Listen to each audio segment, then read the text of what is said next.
started here, folks. Hello.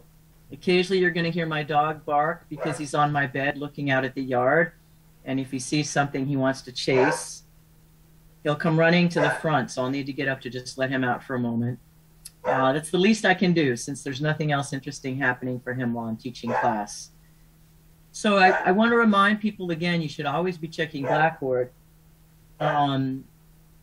From our first week, of course, I talked about argument, I talked about plagiarism, and I talked about bias.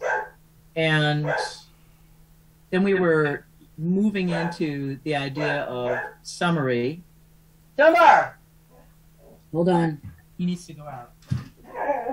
Go, get out there, go. Oh my God. All right. I always doesn't understand, you know, he barks so much in the house. It like gives ample notice to the animal outside. I'm like, if you were quiet, you went to the door and I let you out, you might actually have a shot. Anyway, sorry about that, you know. All right, so I'm hoping that you looked at those things because what we were moving toward then last week was trying to do some detailed summaries of our articles about boycotts. And because I said our first paper, which we are all doing together, the topic is boycotts. The thesis really depends on you. And to that end, I made some videos. So I had made videos for my other class because I was out for Rosh Hashanah, the Jewish New Year, last week, and I didn't want them to fall far behind. So I shared those with you. And what I wanted you to do was just continue what I was showing you for each of those articles so that you would be familiar with some major boycotts and you'd have some material for me to look at to give you some feedback about how you were doing with that.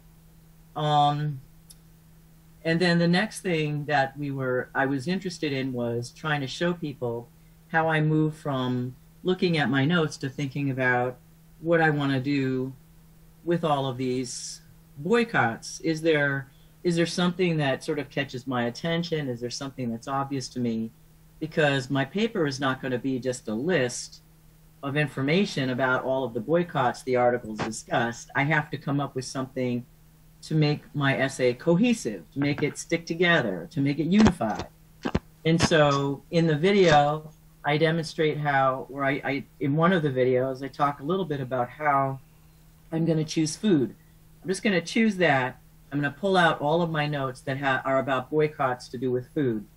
And I only demonstrated it for 3 of the articles, but if I kept going through the other articles, there'd be some more information. Some of that information might be about the same boycotts that the other articles are about, in which case I'm going to add that together. And some of it might be about new boycotts that I didn't know about, in which case I'm just going to have those notes and put them at the end of my paper. So I was trying to take you that far, hoping that by today, some of you will have finished up where I am. It doesn't mean your paper is done. I did get a paper from someone, but I'm wondering if anybody else has done as much of their paper, gone through the steps of where my videos leave off. In other words, you've picked a focus, you've pulled your notes together from several articles, and now you need some help doing what I finished doing in the final video, which is I start to construct a thesis, I put my material in order, and I'm starting to create some topic sentences and work on transitions between my paragraphs. All right, so let me just put it out there. Is there anybody who has started doing these steps and has something that you could share that you'd like me to look at? Yes, Professor, I do. But all right, please send it through Blackboard course mail, not through MC email, okay? Yes. Too many screens open on my computer and it's too slow. Yes, Professor. Anyone else? Anyone else who has something to share? So my giving you more time was not to say don't do anything for 2 weeks because you're going to be learning about another paper that you're going to work on today. So again, you always have the homework of looking at the materials I put on Blackboard, but I would take advantage of trying to do the paper in the steps that I indicate. Part of why, instead of making one hour long video, making them shorter is so that you watch a video, then you do what I'm doing in the video. You watch another video, then you do what I'm doing in the video. I'm taking the time to break that process down for you. As I said, I want to do that. I don't want to be professors I had who used to just sort of say, okay, this is what you're doing for the essay, go do it. I'm trying to show you how I move from a blank mind and a blank screen to a paper. Okay? Anyone else have anything else written? Because it's right now, either you're sending it to me now, or I'm not going to be looking at anything from you later in the class, because after I'm done looking at the work I'm that sending people it have, right now. I'm trying to find please course. do. Okay? I have something to show you, Professor. Should I send it by... Where can Send I it through Blackboard course mail and right now. Okay? Because I have other things I want to show everybody today. So after I'm done looking at what people share with me, I'm going to teach you something new. All right? Now, I'm going to look for that in Blackboard course mail in a moment. I want to point out to people one of the things that I expect you to use before you submit any work to me every time is Microsoft Grammar and Spell Check. So there's a short video where I'm showing you how that works. And interestingly, it's not always the same on every computer. And so I was using it on the laptop I borrowed from school, and it didn't catch some things. On the other hand, I've seen students use it at school, and it caught a lot more things than what I thought it would. So Microsoft Grammar and Spell Check is not a guarantee that your paper will be error-free, but it will help eliminate some mistakes. And it's also really helpful, as I explained in the video, if you see it keep bringing up the same message, that there's a word that you continually misspell, like lock that in, okay? Learn the correct spelling. If it keeps telling you that there's an issue with apostrophes, pay attention to that, because it's almost like a custom tutorial. One thing that most of you are going to see come up is passive voice or passive construction.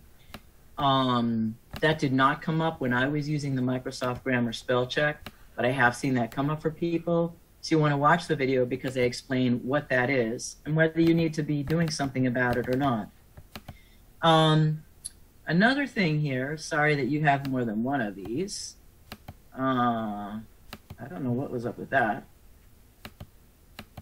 Anyway, 1 second here. Okay.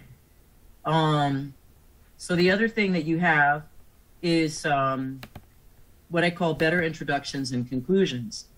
And one of the challenges for students, one of the huge challenges, is writing a good introductory paragraph and a good concluding paragraph. And these materials come from 2 different books that I like a lot. The quality of the copy for one of the books is pretty crappy. That's because it's from way before I had access to a scanner and other technology like that. But what is interesting here is the second one, and I'll just show you for 1 second.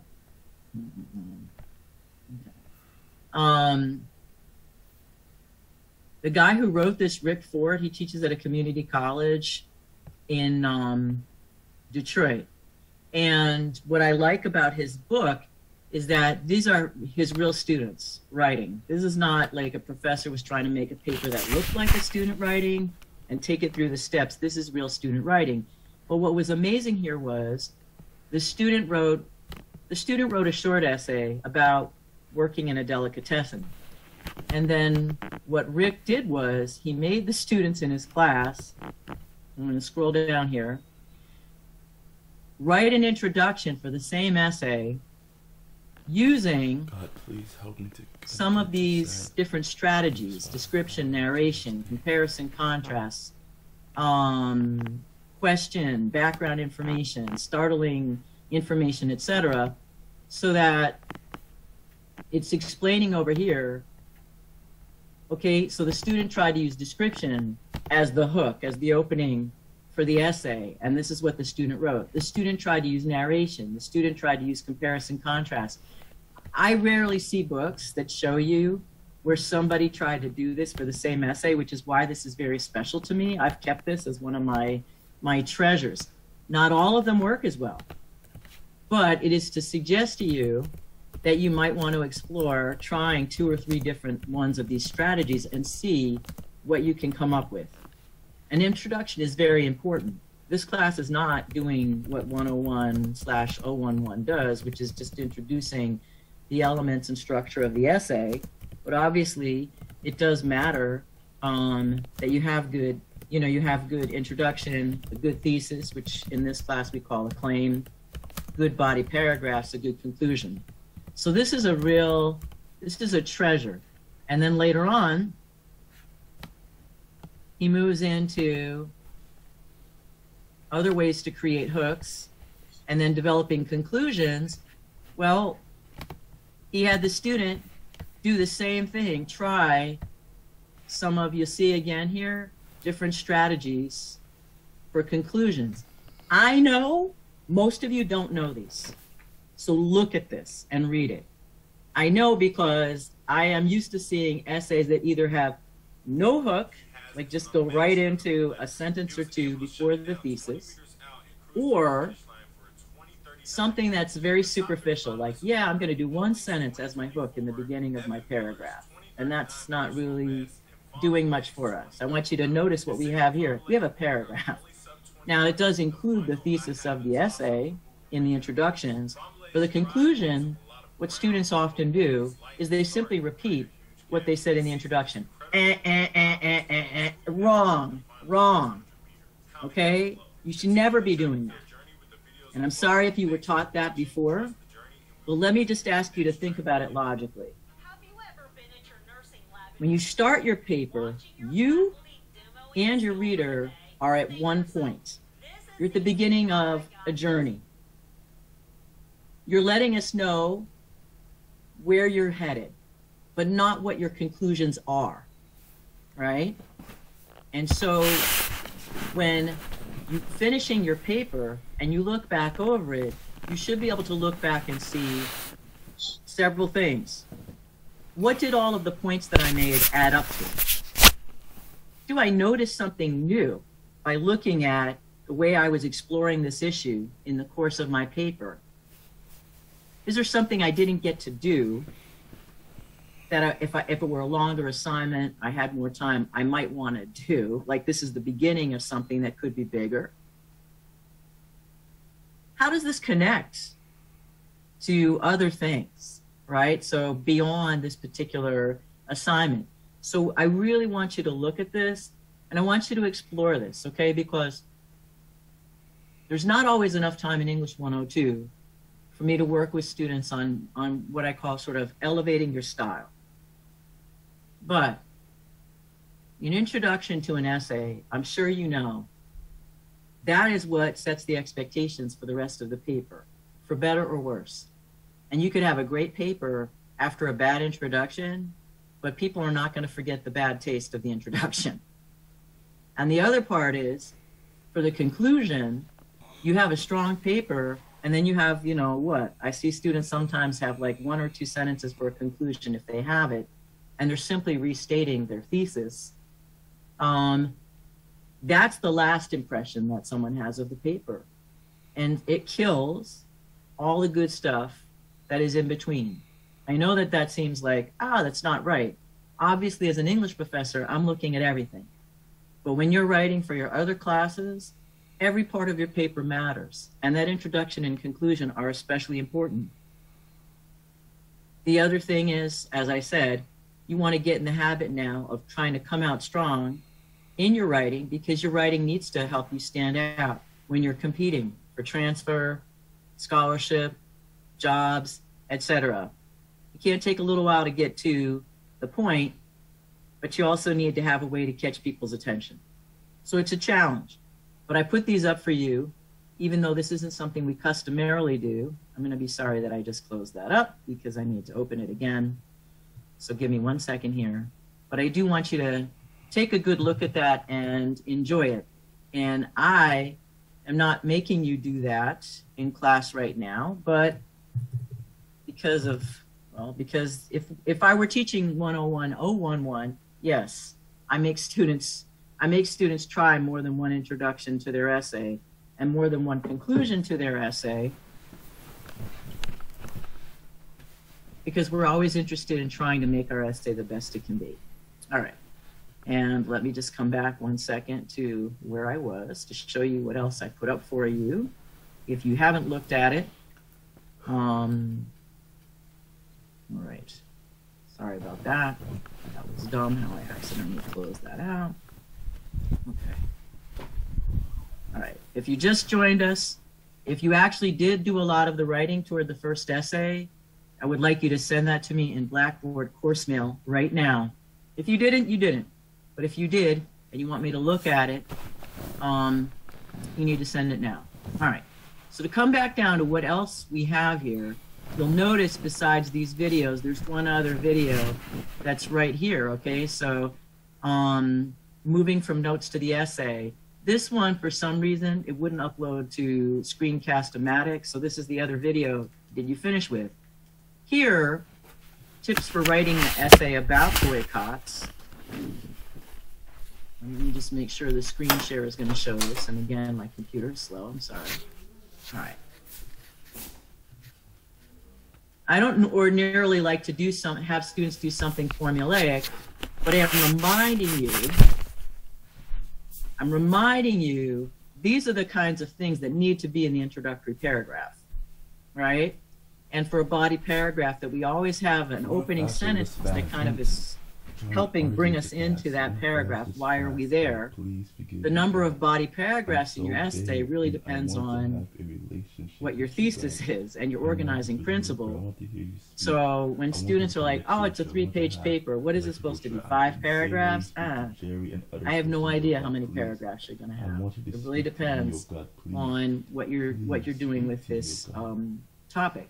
And then the conclusion. And what I built in here, which is why I put those 2 pieces up about better introductions and conclusions, is to remind you that there should be a little bit more going on there than what students customarily have. And again, just to show people for the rubric, so it's really easy for you if you want to check your work, right? Or if you're working with a tutor. These are the categories. So this has all been up there for you for at least 5 or 6 days. And again, even in looking at the work that some of you are going to share with me right now, if you have other kinds of problems in your writing, I'm not going to notice them. That is not my concern. I am concerned with your being able to do this. And I'm going to repeat it because it bears repeating. What I'm trying to do is to help get you into good habits in writing your essay, trying to help you understand the process that I use as somebody who I don't like writing and I find writing hard, which makes me very different from many English professors. Most English professors, when they were kids, they liked to write poetry, they liked to keep journals, they worked on the student newspaper, right? Sydney is a very creative person who loves to write. Ellen is not that person. And I struggled mightily in college. I was grossly underprepared. I went to a scholarship to a very, very good school. And I thought, I don't belong in college. I can't do this. Every one of my courses asked me to write. My professors would say, your ideas are outstanding. You're so good in class, but your writing is for shit. And no matter how much time I put in, I never got better than C's on my papers, which was very demoralizing because, like some of you, I was working to help pay for school. I had several jobs, but I did budget time. I worked for hours every day for weeks before the big papers in my classes were due, which was different from how I was in high school, where I'd be like, what kind of crap can I make up the night before, you know? So that is why I try to share the process with you, to show you, how do I get started? Because the thing is, students spend so much time just getting started, and you can't waste, that's time you can't afford to be wasted. You need to get to it. So I really, really want you, follow my videos. I'm going to tell you now, your third essay is I want you to follow the same formula. And I'm going to talk more about that before we finish class today. All right, so you're going to get some more practice. Now, let's take a look and see. One more second here. The other things that I put up for you guys to look at, and you can watch these as many times as you need to. I mean, for students for whom this is challenging, this is a good thing. Now, I also made some short videos because, again, my thing about process takes time. So one of the things that I have shown you a little bit, but not all of it, because it really depends on what comes up in the writing, is, again, if you want to use partial or full quotations, what else do you need to know how to do? So I took an article that I really like a lot that happens to show you the use of ellipses, the use of quotes within quotes, the use of brackets, the use of parentheses, when we're using colons versus commas, short quotes versus long quotes. It wasn't planned that way. It was an article that I had been using in another class, and then I was like, man, this thing has all of it in there. And just as the two pieces that were in the reading last week, which some people looked at, some didn't, but the annotations and summaries of the piece about how we're distracted by our phones and how the challenge for us in college is to develop intrinsic motivation. This particular reading is going to explore something altogether different. I'm going to leave it to you to check it out. And for those of you who were interested, I gave you the whole article, and I mentioned another article, which is even better if this is a topic that you are curious about. And I think given some of the things that are going on in our country today, you probably will be curious about it. So, since these are all factors in how I'm going to grade your essay, these are important things for you to look at and just double check, all right? So that's what I have up there for you. And I'm gonna be able to close that up in a second. So let me just see what I have, what presents people sent me. Okay, all right. So let's open this up. Just give me 1 second to do a little of the technical part here where I'm gonna just save this on the screen and then close some things up. Okay, we got that one is down. Professor? Yes? Did you receive mine? Yes, well, I've got two I'm opening right now. Oh, so that means you did. I've got Joby, I've got Marinobi's. You're sending it through Blackboard course mail? Yes, let me do that again. Okay. All you have to do is choose my name on the list of two. That's the beauty of it. Help me to fast. I want to fast today, God. And I pray I'm going to do it correctly. I'm sorry for contemplating about it, oh God. If I want to fast, I should be able to just jump into it, oh God. I shouldn't see fast and punishment, oh God. Please forgive me for my thoughts, my lustful thoughts, oh God. Forgive me for that prayer. All right, last call, because I want to get to these, all right? And please forgive my sins, and please help me do good in my essay. All right, let's see. You're sending it again. Still waiting to see. Come on.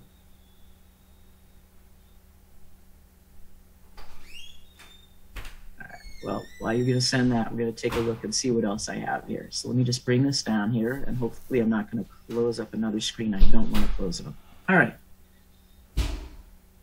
So you have a week from tomorrow to finish this essay.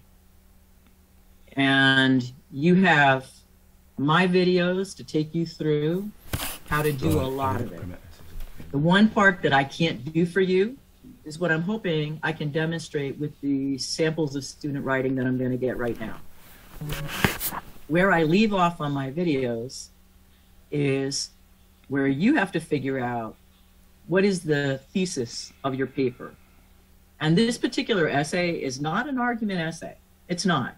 I'm breaking the rules in terms of 102. This is much easier assignment in some ways than what students have to do initially. But as I explained to you, when we move on to doing those longer papers, I don't want you to be making mistakes with this stuff. This is foundational, and it's a real distraction from your ideas. So that's why we're going to reinforce this. I will teach you a few new things between your first essay, your second, your third essay that'll be in the mix in the rubric. But essentially, your first three essays are an opportunity for me to really help reinforce your foundations. and make sure that that's going to be good in your paper so we can take it to the issue of looking at argument. So let's see what we have here in terms of what matters, right? And I had Tristan as a student in another class, and Tristan is an exceptional student. So I don't want some of you to be like, oh, shit, you know, like my paper's not going to be like this, all right? Each of you is unique, and your paper's going to be a reflection of your ideas, you know, what happened with you meeting up with the ideas of the boycotts. So the first thing that matters is MLA formatting. So I do love that Tristan gave me a paper. You want to notice the name, space, page number at the top, right? This is essential. Over here on the top left, the student's name, the course name, the professor's name, the date. Notice the way it's written. I will not give you credit for formatting properly if you do this kind of crap. Sorry. I'm going to make sure everybody is seeing. Yeah, you're seeing the paper I'm working on. Or this kind of thing. All right? So, shocking that it's the 1st of October. So let's get the date right. And then the essay. And then the title. I do not want to see. Somebody's going to do it. And I'm just going to say my wish is that I don't see somebody do this, somebody do this, or somebody do this, or somebody do this. All kinds of options to make the title stand out. It is the title because it is at the top and it is centered. There is one thing, though, that we can do. We can hit return once to make space from this, but there is no extra space between the title and the essay. And then notice each paragraph is indented with no extra space between it. And to do the indent, we just hit tab once. The other formatting issue that's going to be important. Wow, Tristan, wait. Oh, my Lord. Up. Okay. Works cited should always be on a separate page. So I'm going to click my cursor right before the W, and I'm going to find Insert, and I'm going to do Page Break. And I encourage you, when you do that, what happens is no matter what changes you make to your paper, your works cited is always going to start on a new page at the top. Again, Tristan did this beautifully. This is the title of this page. It's not bold, it's not underlined, it's not both of them, it's not a bigger size font, just centered.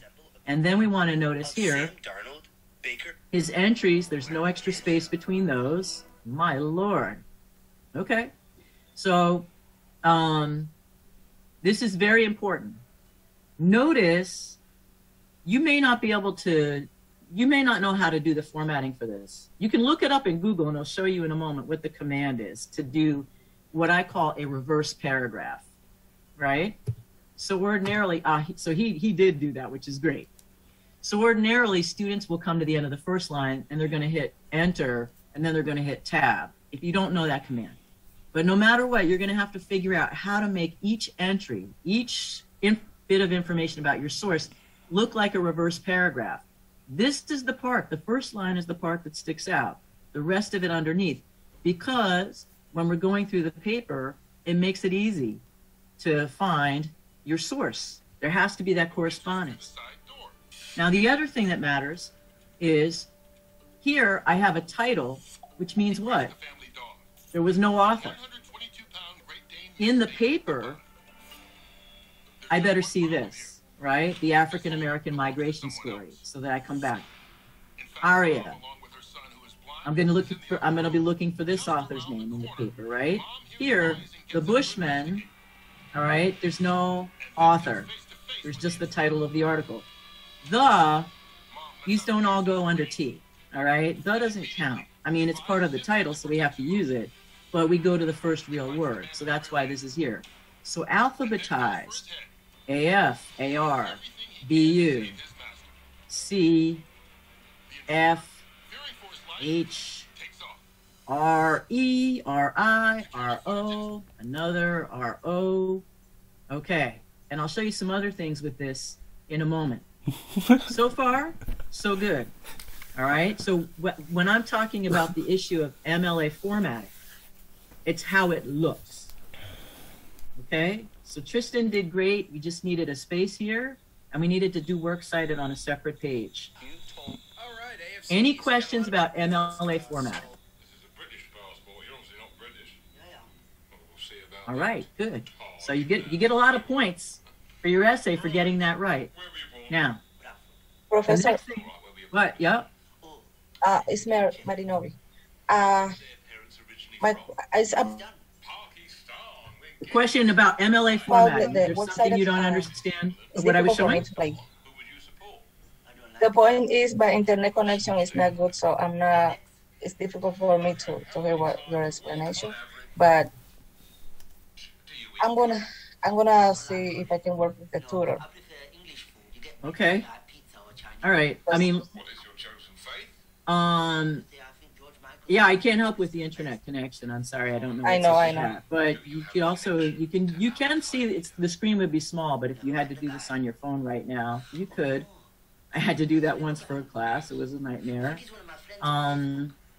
But they accidentally cut the cable at the apartment building I was living in during the pandemic. That was very interesting that week where I was trying to do things on a phone. Anyway, but right now the focus is very simple. It's just how the essay is supposed to look. So let me just once again put it out there. If anybody has any question, is there any question about how your essay is supposed to look to be formatted MLA style? Professor? Yes. We don't need the title? Yes, you do. This is a title right here. Oh, space. Boycotts and their contribution to the universal problem of displaced peoples. You do need a title. All right? And it's right here, front and center, right at the top. English one. So it has to be the same font? Yes. It's everything in your paper is the same. Okay. So students sometimes think, oh, I'm going to use a different kind of font. What kind of font are you supposed to use? You have to use a plain font. And usually people use Times New Roman. In fact, a lot of English professors expect that's the only kind you would use. I wouldn't be upset if you use Calibri, which is when you open up the computer, many of them are set to that. Arial is another type style that I like to use. But it has to be something very plain, something that looks close to what a typewriter would have looked like. All right? Once in a while, students want to send me a paper that looks like a wedding invitation. You know, they use the cursive font or they use some other funky font.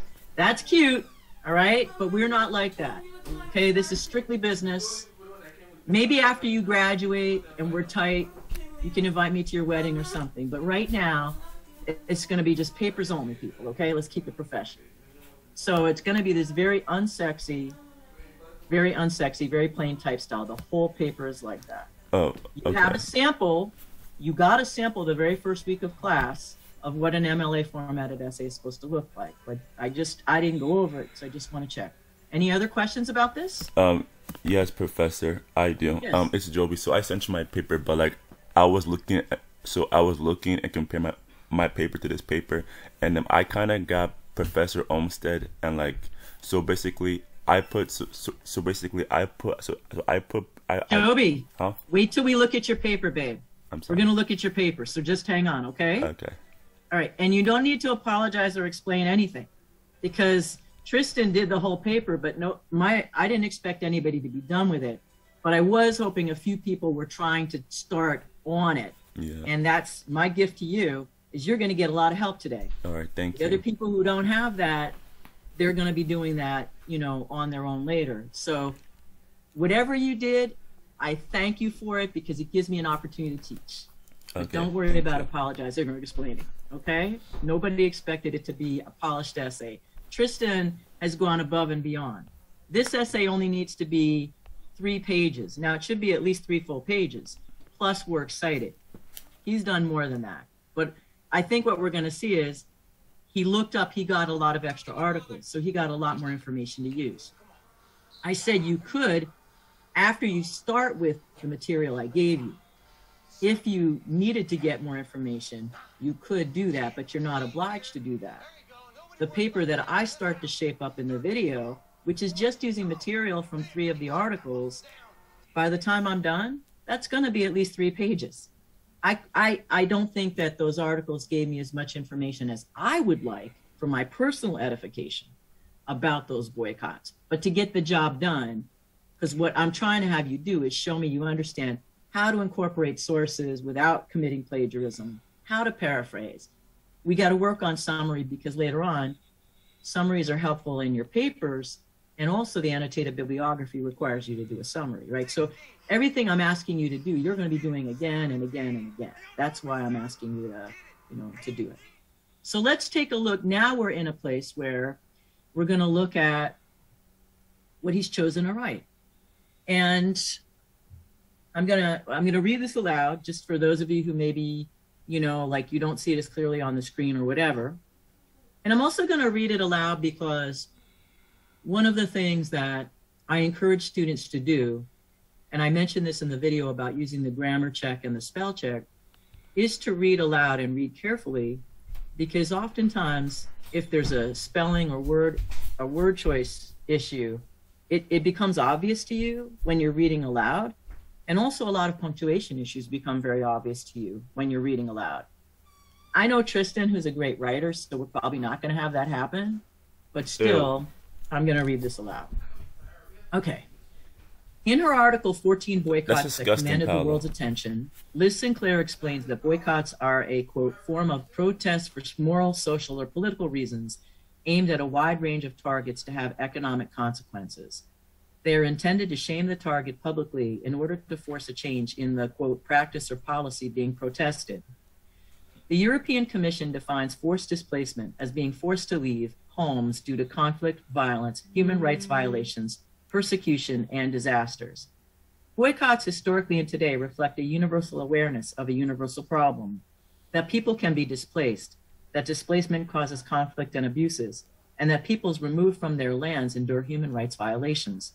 Several international boycotts have been successful in drawing attention to the plight of displaced peoples, but did not result in the full restoration of their lands, economic autonomy, or individual rights. Okay, Sydney, you and I are shaking our head like, damn, okay? This is, rest of the people in the class, don't worry, this is like, okay. So not that I'm expecting you can't do this, but right now I'm just telling you, this shows a tremendous amount of polish, all right? Like, this was not a first draft. This is something that has been worked over meticulously. Do we know what this essay is going to be about? Because that's the question. When I ask that, everybody should have the same answer. That's how we know we have a thesis. So what is the thesis? What is this paper going to get into? The economic consequences of boycott? Even more than that. What boycotts for what? For land. Their land, economic autonomy, and individual rights. So boycotts that are focused on things that have displaced people, right? So this is particular kinds of boycotts, right? We had boycotts that were about, food companies that didn't pay workers right. We had boycotts around food companies that discriminated against, gay people or whatever. So these are boycotts that are drawing attention to the plight of displaced peoples. So have something to do with people being displaced, right? And we're going to look at, although they weren't completely effective in stopping that displacement, they did have some effect on their land, economic autonomy, and individual rights. So that's excellent. And in looking at that, I can see already the next thing that our student writer chose to do was to explain forced displacement a little bit more, right? And talking about the boycotts as we go on. So we're going to see this organization in a second. Notice quotations around here because it's the title of an article, right? Did I talk about the mechanics of titles last week? Where I talked about when to use quotations and when to use italics? No, you didn't. No? Okay. But you said just you ask a question and we answer, but you didn't explain. Okay. Well, all right. So let me take a moment to do that. Okay. This is a very simplistic label that I'm using here. I'm going to use the labels little and big. The little titles are going to be in quotation marks and the big ones italicized. So the title of an article is going to be in quotations, but the title of a newspaper, because there'll be multiple articles. It's not about how long the article is, but the fact is there are many of these that make up this. So this is little, this is big. What about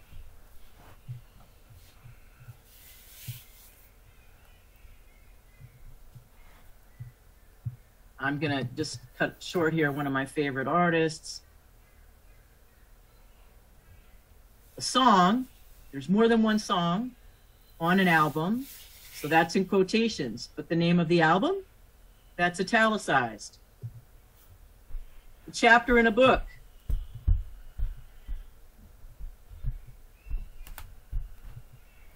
That's going to be in quotations because there's multiple chapters within a book. That's a little thing. It's not about how long the chapter is, but the book is the big thing. Everything else is within it. That's italicized. Olivia, you ready?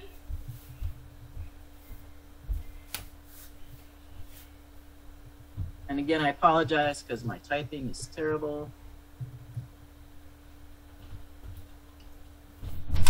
A page on a website in quotations, but the entire website you go to start clicking into the pages, italicized. All right. So just to reiterate, we've got the title of the article is in quotations, the comma's inside there. Here we have a partial quotation. We don't need parentheses at the end. Why? Because it's within this sentence where we mention the author's name. And I said the first time that you're mentioning your source, it's fine to use the author's first and last name. After that, we generally use just the last name. We're not trying to take up a lot of space. And it's fine if we want to mention the title of the article. We don't have to, because we'll find that out in the back in the works cited page. But if we're going to do that, we just do it the first time. We don't do it again and again and again. It takes up a lot of space. We want that space for some real material. All right. So then the next sentence, you'll notice there's another partial quotation. So what do we need at the end? Inside the period, in parentheses, we need to let you know what section of this online article it came from. Okay? And I was demonstrating that with some of my note-taking before. Because if somebody goes to this article, it's more than 14 pages. If you were to print it out, it's like 22 pages. That would be mean to somebody to say, like, go look through that and find this quote. When instead, if somebody went to that article, they'd be like, oh, okay, I'm seeing how it's broken out here. Now I know it's in this section. Here's a partial quote. Here's a partial quote. This is something I explained in my video. This is an ellipsis. It only has one use. I'm never going to see it. I don't want to see it where somebody does something like this, okay? I don't even want to see et cetera ever in an essay, because your job is to spell it out. It's not to sort of let me fill in the blanks, right? Which is kind of what that et cetera means, and so on. What does this mean here? What? The ellipsis. Does anyone know? Besides Tristan. What does that mean when you're using that? Yes, don't drag me into your guys' schedule. Okay. When is class? Now. Okay. It means we're leaving something out. It means that I wanted to grab up this quote, but whatever was between the word leave and Holmes was not essential for the point that I'm trying to make. Remember, we don't want to have a paper that's just stuffed full of quotes. So we do, that's why it's important, and I made that video to talk about how to use quotes, right? So it could have been a word, it could have been a sentence, it could even have been a paragraph, it doesn't matter. But that's what these dots mean. And it came from, if I go find the European Commission defines blah, blah, blah, and I'm looking at this as displacement, right? If I go to the back of my paper,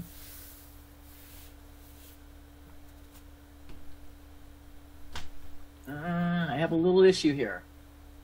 I've got Liz Sinclair, right? So this is the other thing that I want to show in terms of how we're doing this. So I'm looking at this sentence and I'm trying to figure out what entry is this in my works cited. I have European Commission, so maybe that's my author. And I'm telling you the section is called displacement. God, I need your help. But when I come to the back of the paper, I'm going to ask for God's help. I think I see what it is. You see this? Where it says forced displacement fact sheet by the European Commission? Everyone sees this, right? I think that's what it is.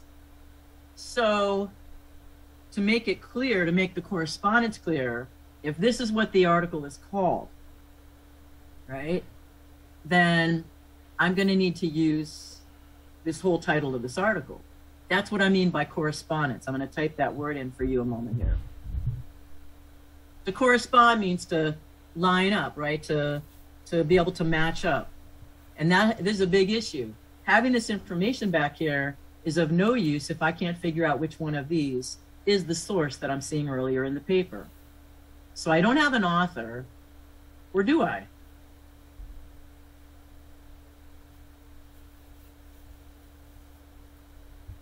I have some choices. If the European Commission wrote this, and I'm asking people what to do here. If the European Commission wrote this, why can't I use them as the author? It's not one person. Because it's what because it's what we call a corporate author, right? Where it's anonymous. It's like, who knows how many people were involved in this, right? So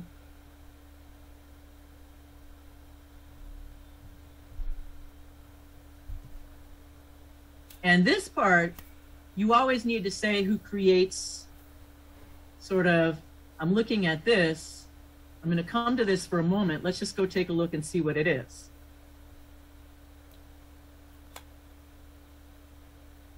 All right. So I'm seeing here European civil protection and humanitarian aid operations.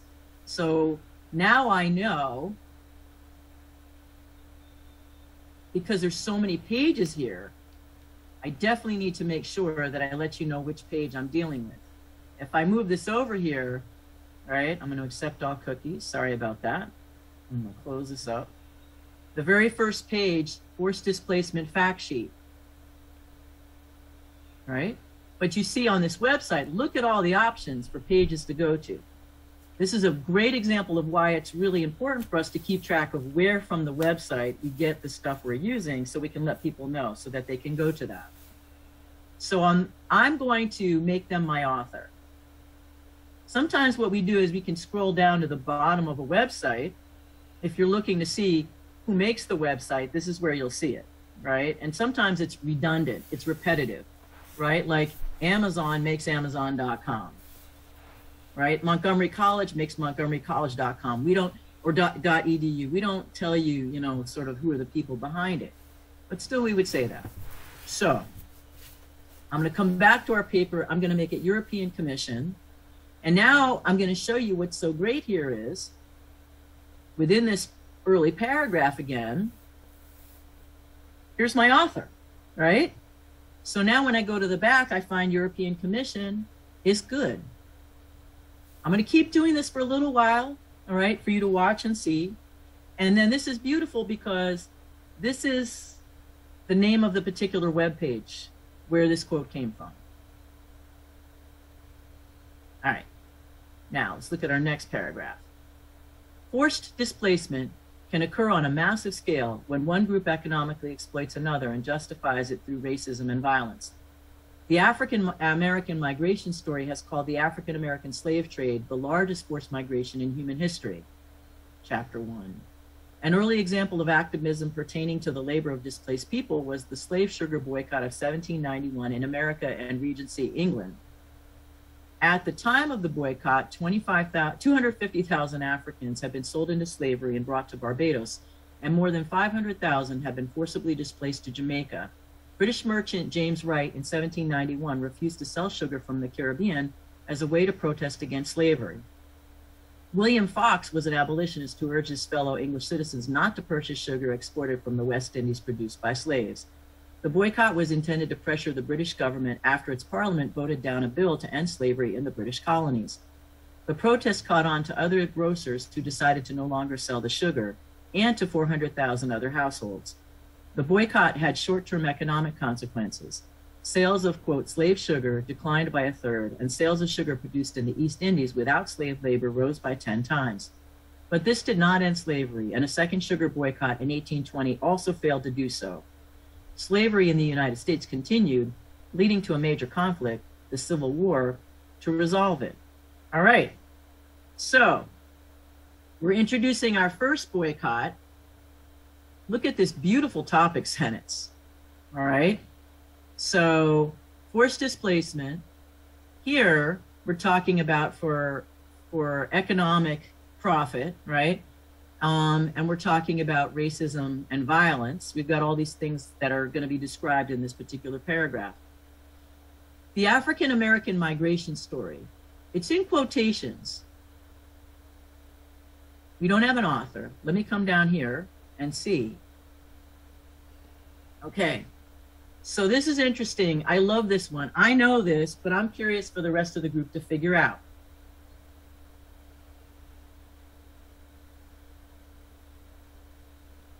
All right, it's PBS, which means that there was a show.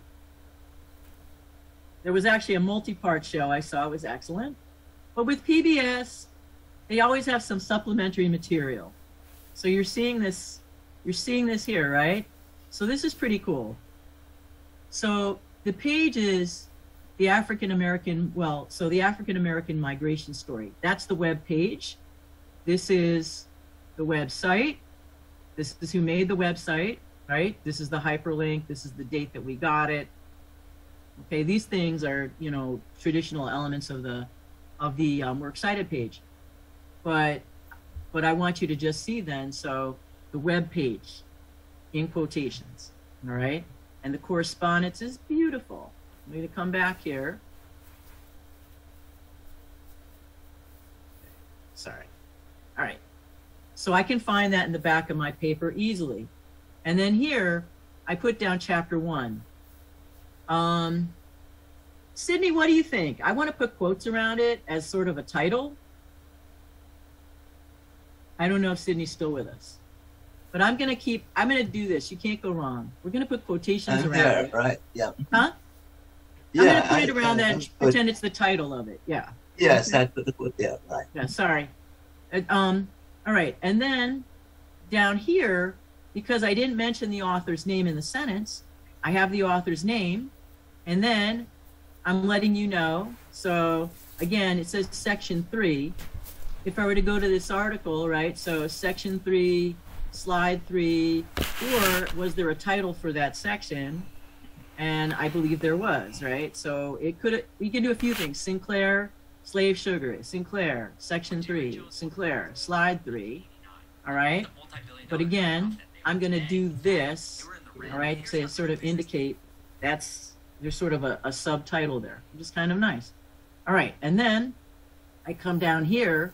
My author isn't mentioned in my sentence, but now here's my author's last name. I want you to notice there's no comma, period, anything like that, all right? And I have section 30 or slide 30 or whatever we want to call it, all right? It says Wigginton, so when I go down here, here's Wigginton, right? That's what I mean by we're trying to make sure that the way that we do our in-text citations corresponds with the way that we've listed them in Works Cited. All right, so I don't need to do another one of those in this paragraph. Let's look at where things go on this, all right? Though not on the scale or with the unique features of the African-American slave trade, a more recent example of forced displacement based on economic exploitation that was recognized by a boycott occurred in 2007. Survival International boycotted the De Beers Diamond Company over its takeover of land in Gope for diamond mining. The project displaced 5,000 indigenous Kalahari Bushmen from their lands and relocated them to oppressive conditions. The boycott was successful in persuading De Beers to sell its stake to another company, resulting in a potential $2.2 billion loss. But it, quote, remains to be seen if the new company, Gem Diamonds, will address the land rights of the Bushmen by allowing them to return to their lands permanently and obtaining their consent prior to initiating mining. Now, beautiful. Remember, the first sentence of the paragraph, it can do several things. It can look back and sort of be a transition from the paragraph before into the new one, or it can just be sort of a preview of like, I need a paragraph here to tell you this. And so this is lovely. It's making reference to what was in the paragraph above, the slave trade. And it's comparing and contrasting as a way to make that transition, to say this was more recent and it wasn't on that scale. It was not 250,000 people at the point of the boycott described. Of course, ultimately, millions of Africans were forcibly taken from the continent for the slave trade. But at that point, you're right, it was 250,000 for that boycott. So this is a very nice transition, and we've jumped from the 1700s to 2007. I love this. Survival International is capitalized. Yeah, this is the beginning of the sentence, but this whole thing is capitalized. Why? It's the name of a specific organization. De Beers. Now, De Beers has to be capitalized. Does Diamond Company need to be capitalized?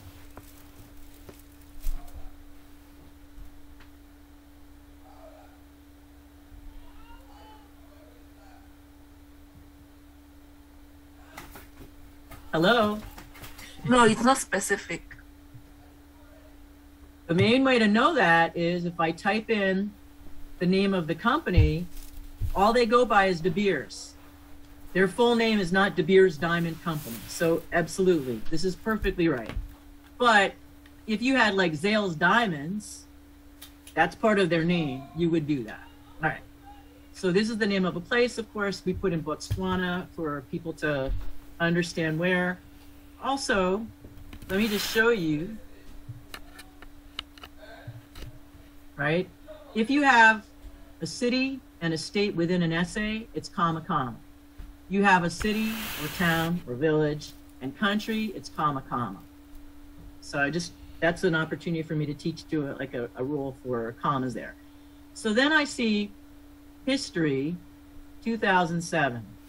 So when I go to the back of my paper, either I'm going to be looking for Survival International. We're going to treat them like they're the author, right? Or I'm going to look to see history. So let's go down to the bottom of the paper and see what we have. Ah, I see a history. All right. It's so funny, you know what, Tristan, because I use this site and I'm going to actually be showing you guys some more things with it. So history of successful boycotts. The only thing is, if this is my source, and I'm going to come back here.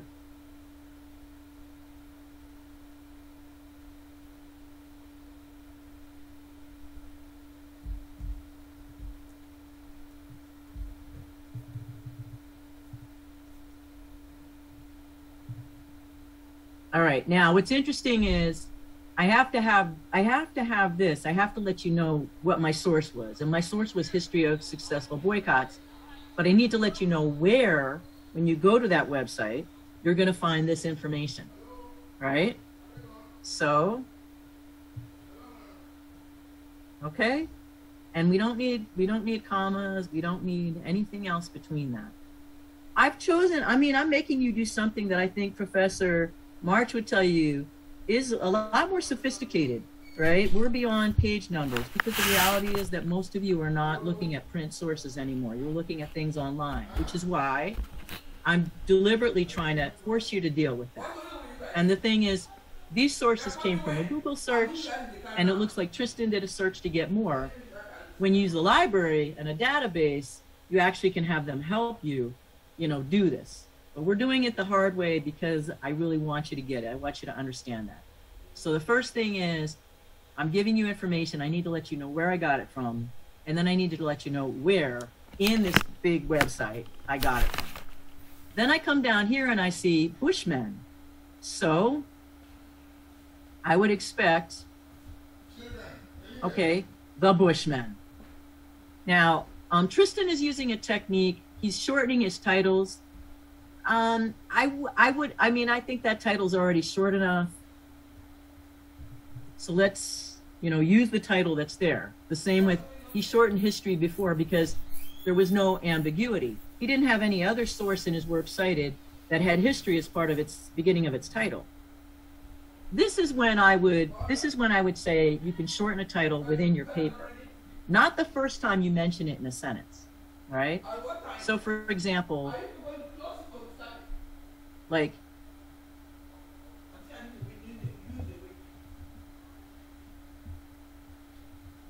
when we mention the title of our source within our sentence, we always write the whole thing, okay? We don't shorten it. But the shortening thing, we sometimes want to do in these parentheses if the title is very long. But my rule here, and Tristan, I apologize that I'm using your paper like a canvas to type up some other stuff, but it's easier than getting a blank screen.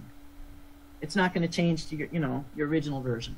So if you had,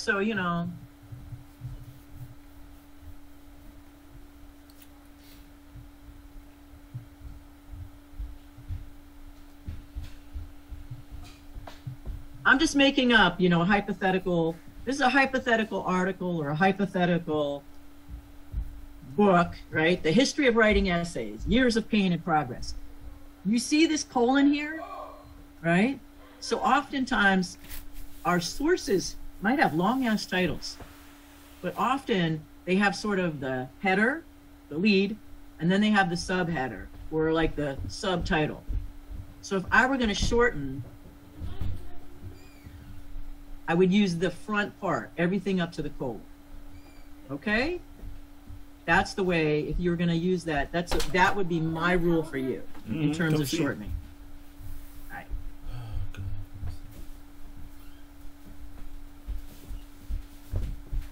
So let's go and continue here. All right. So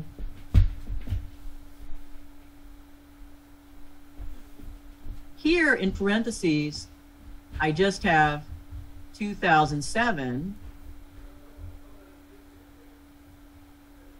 and I'm seeing this right here. So that, I don't need to say the name of the article again. That was the main thing that I started with here, and I have it here, and I have it here, so I know exactly where to go if I want to find the original material. All right.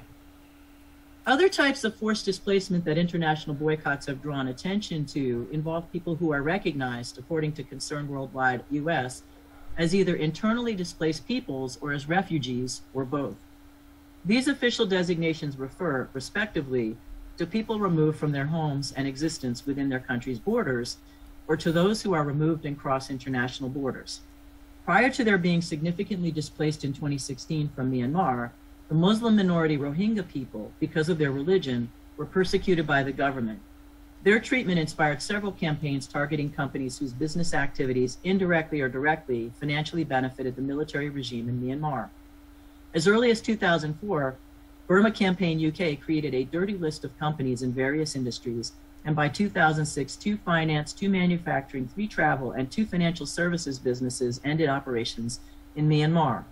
Okay. So let's go back and look and see. I have refugee. So I'm going to go down here. All right. So once again, I can find it.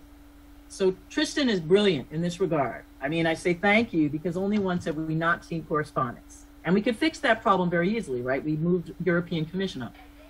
But I need to include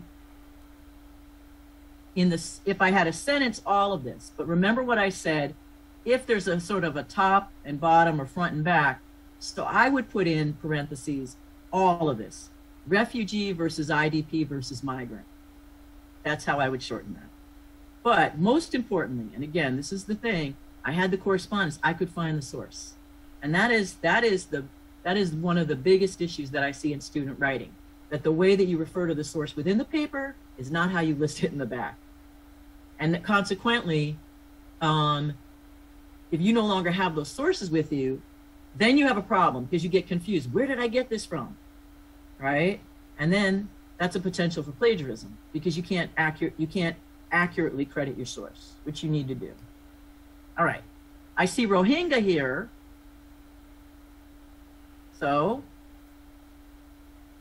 I'm going to assume it's this, right? If Tristan uses this article or this web page, right? Because it looks like it's something that's online, and he wants to shorten it, he could shorten it up to here. Let's use the punctuation that the author used to help us figure out where to make the break. All right, let me come on back here. All right. And then I have down here, history 2004. So we know we need more in that title, right? Because we put that in the history of successful boycotts. And once again, now I'm just being a jerk. I'm going to be a jerk for a moment, play the devil's advocate. If I don't have quotes around this, and I see numbers, and you're like, yeah, that's a date. It could be a page number. I know some people are like, it's possible a source would have more than 2,000 pages. I just finished working on a report for Washington, D.C.'s Office of Human Rights, and they gave me raw data for discrimination complaints that they had dealt with in 2021. And it was over 900 pages, right? If I don't have quotes around this, the only time I'm not gonna have quotes around numbers is because it's a page number. But this is not a page number, it's a section, okay? So again, and I'm not trying to bore people here by sort of being repetitive, but in my experience, the more we do it, as opposed to just one shot, the more you're gonna start to, I hope, sort of understand, internalize those rules. Now, I have 2004, 2005, 2006, and the question is, where did it come from? Well, if it's right after here, then it must be from this article, history. And once again, I can guess. Anyone want to make a guess if I were to go to this website, how it's organized, judging from the way or looking at the ways that Tristan has credited it?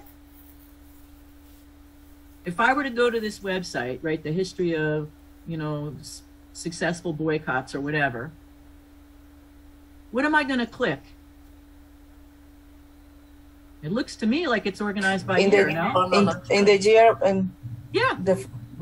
Exactly. It's organized by years. So it's like click in. I could click in 1961 or 2001 or whatever, and there's going to be an update on what's happening. Yeah, beautiful.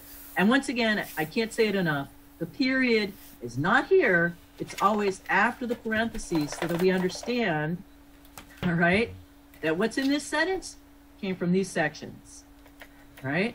What's in this sentence came from this section. What's in this sentence came from this article. What's in this sentence came from this article.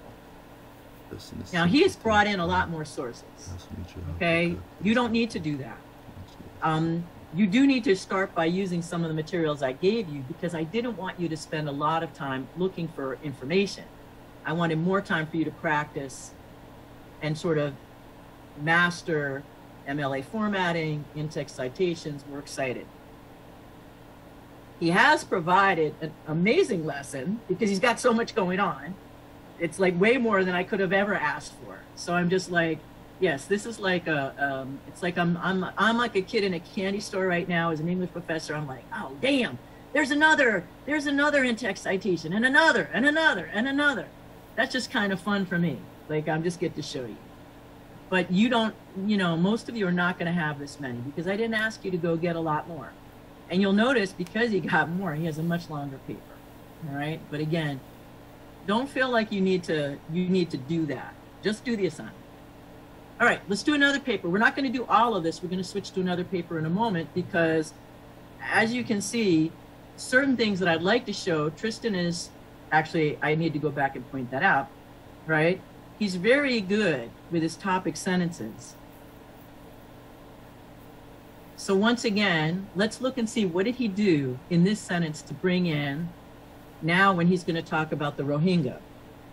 Other types. So immediately, other types of forced displacement. So reminding us, what did you talk about in your previous paragraphs that boycotts have drawn attention to involve people who are recognized as internally displaced or refugees, which is different than from above when he talked about the Bushmen in Botswana who were moved, right? Like completely moved out of their country, and talking here about Africans who were removed from the continent. Okay, so this is so he's doing, once again, he's referencing what he talked about, and he's doing a little comparison contrast to say, now I need to bring your attention to this other category of displaced people. Very nice. Concern Worldwide US, capitalized, that's the entire name of the organization. Always make sure we capitalize countries, of course. We capitalize religions, we capitalize ethnicities, nationalities, right? So this is all great too. And this is interesting, Burma Campaign UK, that's the name of the whole campaign, so it has to be capitalized, right? You'll notice one thing that Tristan is also very good at, he puts quotations around terms that he wants you to focus on. He's trying to explain what internally displaced or refugees mean, right? And when he comes down here, this is what, you know, their nickname for something, a dirty list, right? It's kind of a slang term that we have here. Really good. All right. So we'll do one more paragraph, and then we'll look at another paper. Actually, we'll look at his works cited for a second, because the only thing I focused on so far is whether it corresponds with the in-text citations. Boycotts continued in response to the Myanmar government's increased aggression against Rohingya Muslim communities in 2016 and their forced displacement that resulted in 740,000 refugees and 130,000 internally displaced people. Right. Some of us and the International Campaign for the Rohingya organized boycotts against Cartier and Harry Winston, two high-end and world-renowned jewelers. These boycotts targeted the military more directly because of its control of the country's gemstone industry and its profits in the hundreds of millions. I want you to notice, we didn't need that. The boycott against Cartier resulted in their decision in 2018 to stop exporting stones mined in Myanmar, which caused the country's gem exports to drop by 65%. The second boycott in 2021 against Harry Winston was joined by the group Business with Genocide and a petition signed by 25,000 protesters and resulted in the company declaring it, quote, will no longer source gemstones from its suppliers that have Burmese origins. The IRC's continued activism in 2021 resulted in another international company, Kirin, leaving Myanmar. After years of being criticized for its continuing partnership with the country despite the military's attacks on and killing of thousands of Rohingya people, the company finally severed some of its business relationships there. While boycotts resulted in some businesses taking action to cease activities in Myanmar, many Rohingya remain in horrendous conditions in refugee camps in Bangladesh, and those internally displaced in Myanmar have severely restricted individual rights. This is it's a terrible situation, and it is ongoing. So it's good. I appreciate, Tristan, you're bringing this to everyone's attention. So I'm going to look at this here, in parentheses, Myanmar exodus. So that means when I go down here, once again, I don't see it listed like that. So let me go back and see if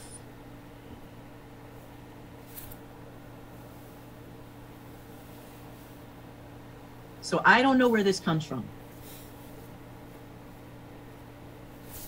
I'm illustrating right now why correspondence is important. Tristan isn't in big trouble. I'm not going to meet with him face to face to give him a spanking. All right. But now this is a perfect illustration. I'm like, which of all of those articles that he looked at has this information? So that's why we want to have that correspondence. Some of us, although you'll notice the other thing here is, which is interesting, is the computer is saying, this does not exist in my dictionary. However, this is clearly the name, it's a very clever name, of an organization, so we're leaving it alone. Here, that looks exactly the same. Yeah, I don't know what the problem was, exactly the same as what was typed. But again, you know what? Computers are not smart enough to think, but they have their little things they get hung up on. And you'll see, so whenever we see the red and the blue, or in some computers, green lines, just take a, so this is interesting. It's telling you, you don't need to use taking action. You just say acting, which you could, right? But I want you to notice in using the, in the way it's doing the grammar and spell check, if it tells you there's an error, you got to deal with that. If it brings up and it suggests something else, you can choose to do that or not, right? I want you to understand, like, it's okay. You can live with, we can live with a few little red or blue lines. We're making that choice, not a problem. All right, then I come back here. What's really nice is the International Campaign for the Rohingya, IRC.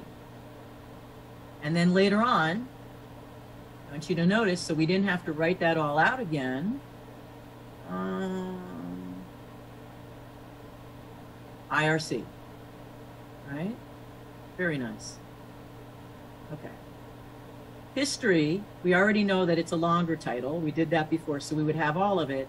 And again,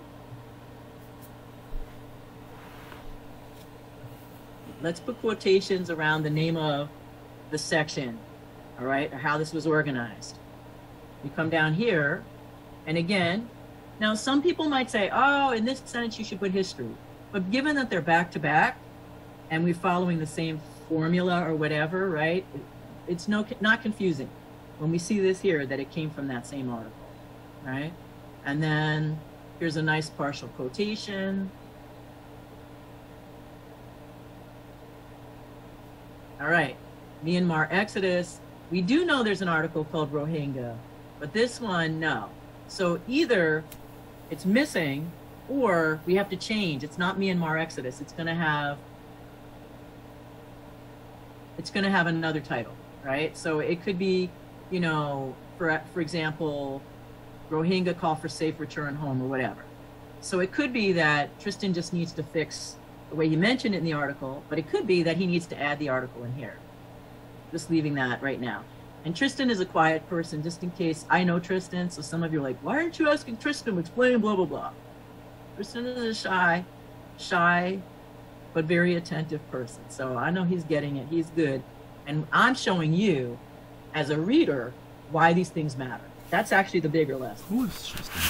It's always nice to illustrate what happens when you have a nerd like Ellen, who's like, oh, I'm interested in this. I want to read more. So let me see if I can find out what it is. And I'm like, wait, I can't figure out where this came from. I noticed, and I'm happy to see that he's going to go on and talk about the Palestinians, yep, and BDS, which is, as I mentioned, one of the things that got me thinking again about how ordinary people can organize to make change. And boycotts are the perfect example of that, right? All right, so let's go now, as I'm looking at this is all amazing, let's go to the conclusion. And let's see how Tristan did with his conclusion.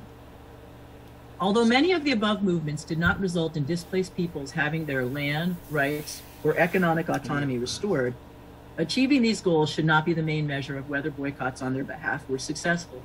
Rather, a different benchmark can be used. All the boycotts above caused some changes. Change can be slow, but can build over time. So any change that starts a spark that could evolve into a more significant revolution can be considered successful. Displaced peoples are often stateless, homeless, subject to human rights violations, and powerless to advocate for themselves. Boycotts are an effective tool to deploy to bring attention to their complex status and to have a wider group try to achieve changes on their behalf. In this day and age, a boycott can attract global support and inform its participants about complex and important problems pertaining to human rights and other global issues. Demand for change can be amplified by the additional voices brought together in a boycott.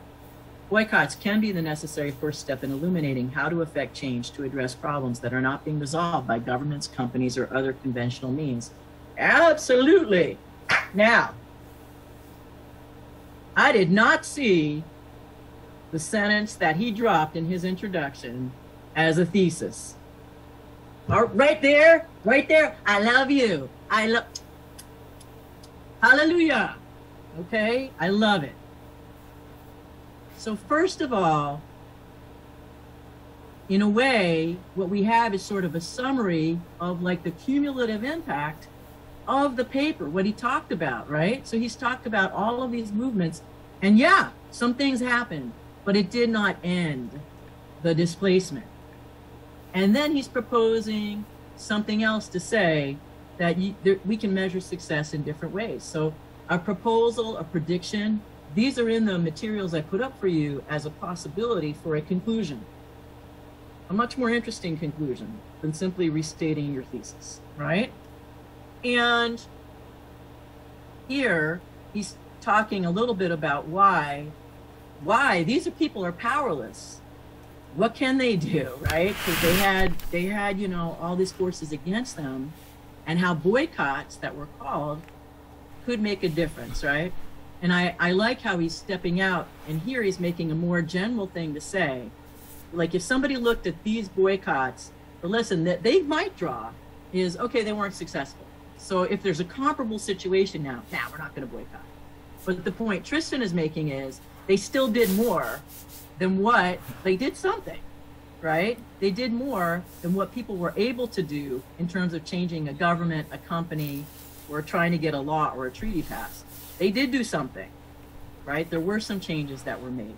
And most of all, a lot of people, it brought a lot of people's attention to these crises so that people got involved in different organizations that were helping support, address these crises, right? So he's mentioned some of those organizations.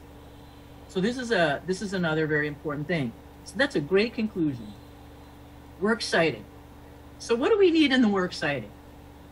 We need the author, we need the title, right? And there's usually more than one title. There's the title of the article or of the web page, right? And then there's the name of the magazine, newspaper, journal, or website. So you're taking a look here. Notice the difference, the little thing, right? So this was a section, right? A web page, a chapter, or whatever, on this website. Okay, so quotations, italicized. And then we have who the author is, and here we have the URL, and here we have the date it was accessed. Now, I don't have the date this one was accessed. Well, I have, this is when it was posted, but I don't have the date it was accessed.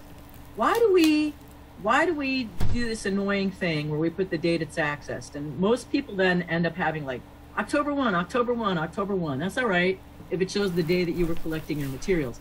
Why do we want the date it's accessed? We do need to know the date it was published, it was put up, but why do we want the date it was accessed?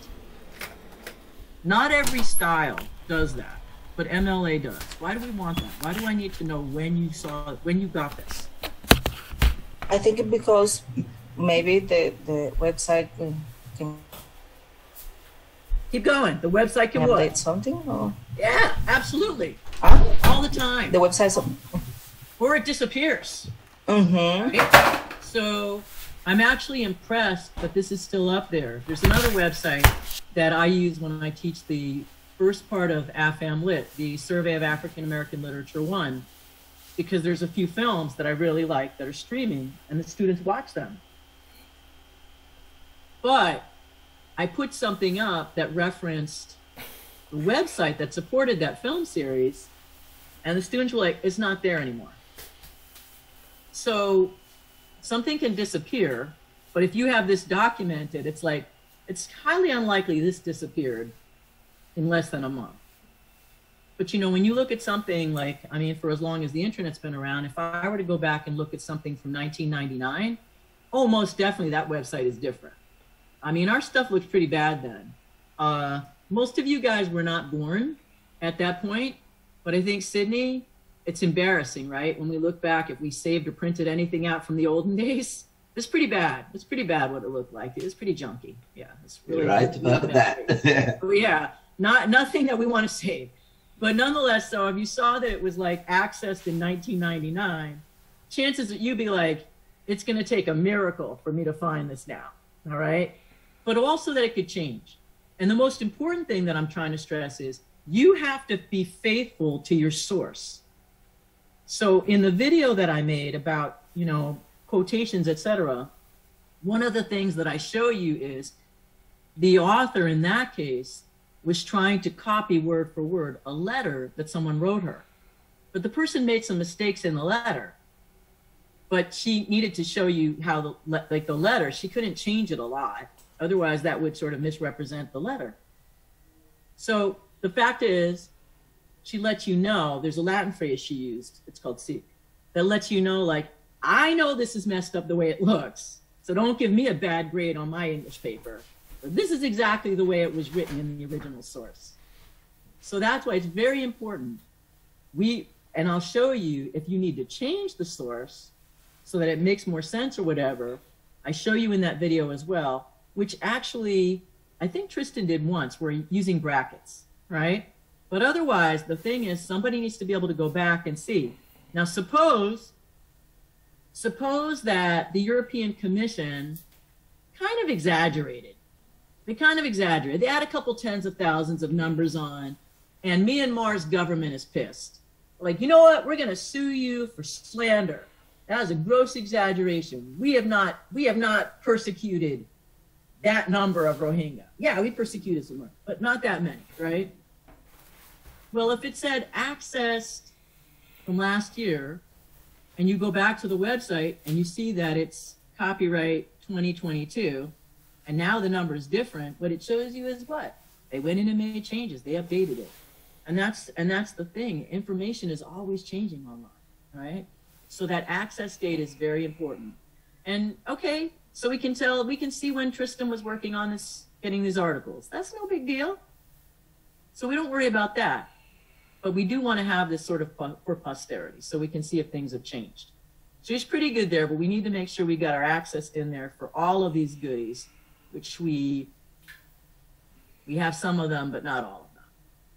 And the articles that I sent, well, let's see.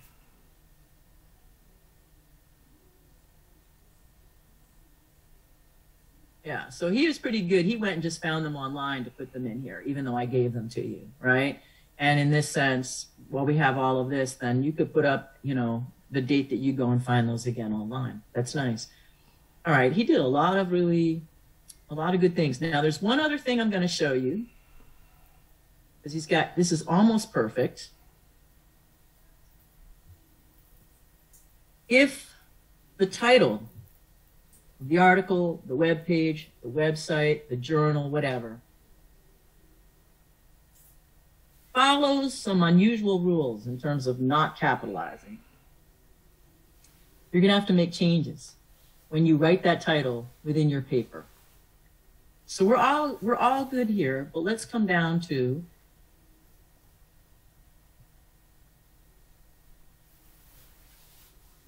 this one. Rohingya call for safe return home 5 years after Myanmar exodus. So this is the way the article was published in Al Jazeera. That's fine. But for you to use it in your paper, you're going to have to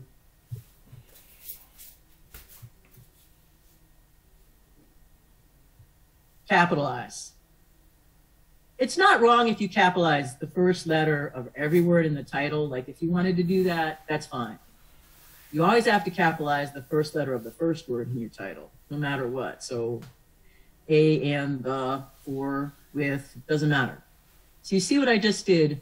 I just did there, okay? And that's the way it's going to be listed and works cited. And also, if we're using this title within the paper because we want to give credit, we have to capitalize.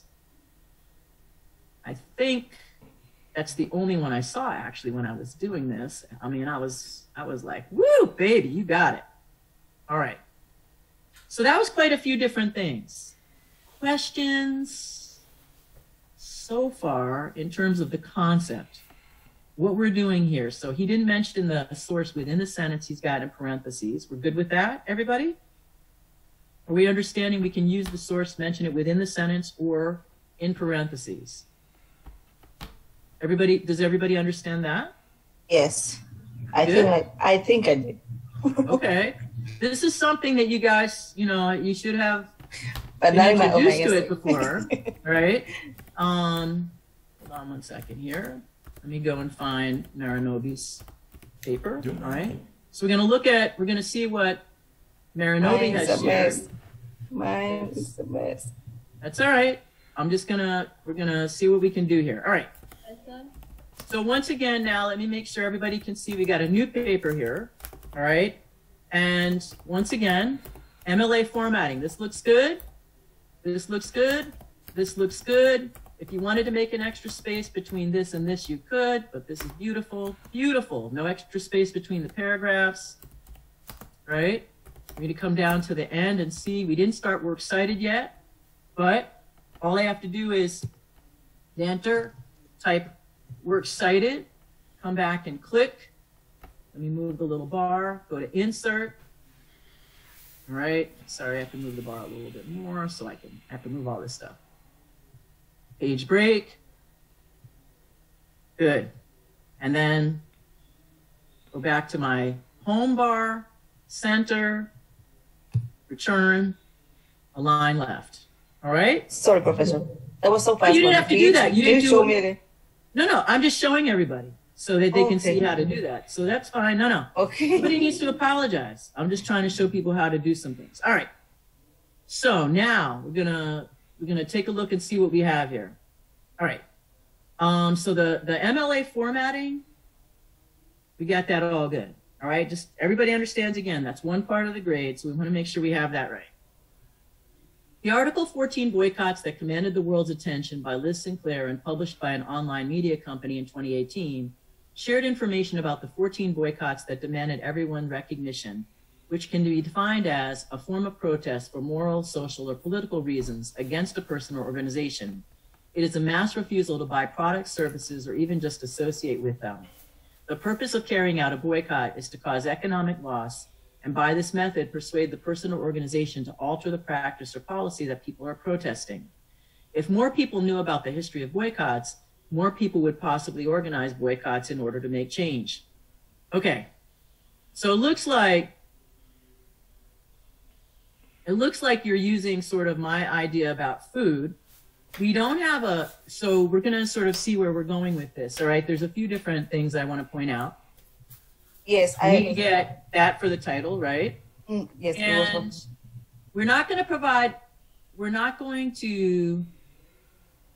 we don't give this information about its publication within our essay. That's what the back of the paper, the works cited, is for. So just the title and the author the first time, all right? Now, this quote, it's a long quote, right? So, long quote. Hold on. So let's do this.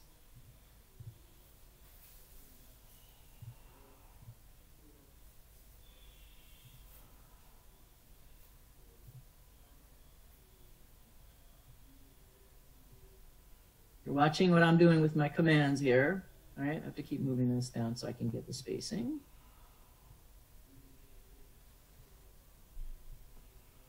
All right.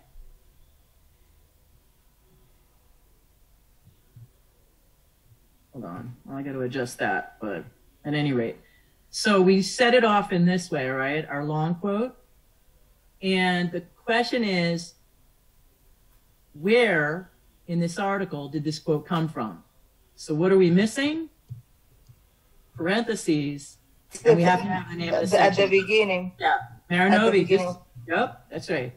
So we need to have that, all right?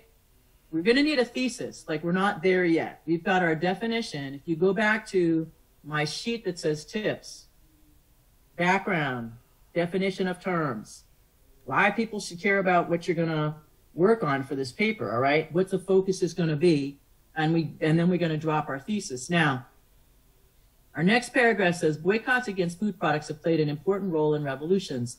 forcing companies to source their products and treat their employees properly and provide the health and safety of their goods. Okay. I'm not sure why we have a new paragraph for this.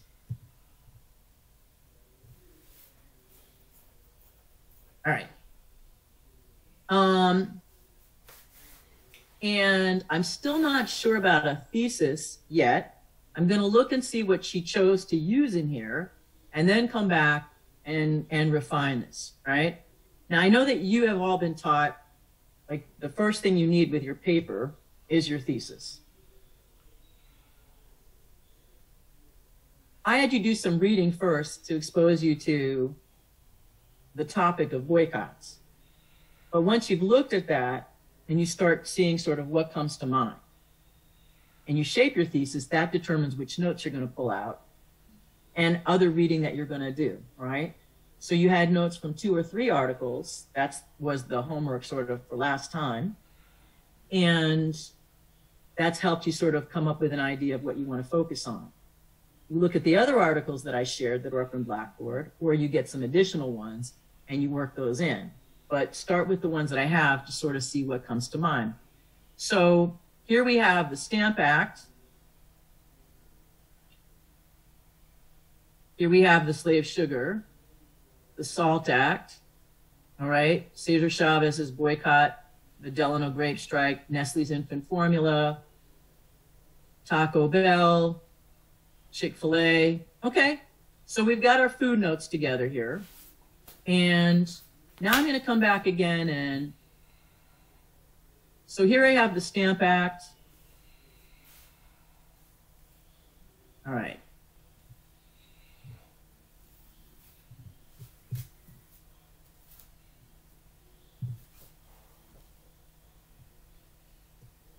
I want you to just watch what I'm doing here.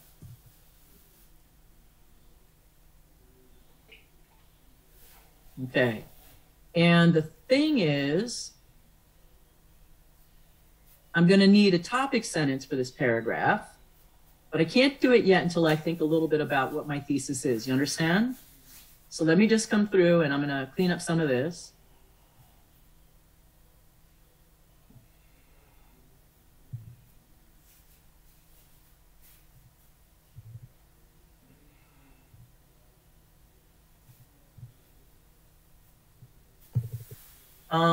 Actually, I'm just curious if I had used grammar and spell check, hold on one second here, that it might have picked up a few of these. All right.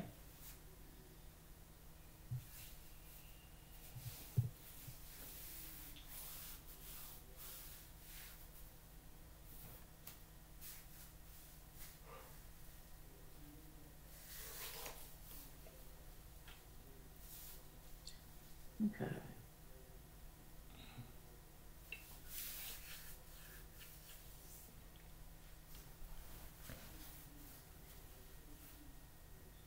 Okay, so at the end of this, I have more information. And the question is, did this come from Sinclair?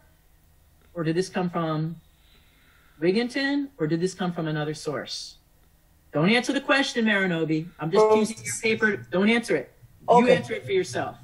I'm trying to show everybody here, though, the thing is, either this would be at the end of all of this, meaning that all of this came from Sinclair, or did this come, the additional information, come from Wigginton? Don't know. Or did it come from someplace else? Or if you watch my videos where I show you that 2 of the articles have the same information, then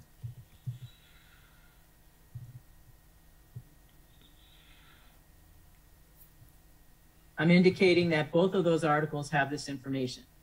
And you have here, you have this, right? The only reason you would need to have this up in here as opposed to down here or up here within your sentence is because you had a quotation, but you don't have a quotation. So here you're just letting us know, I got this information, the date, the players, the problem from Sinclair. But where did we get this?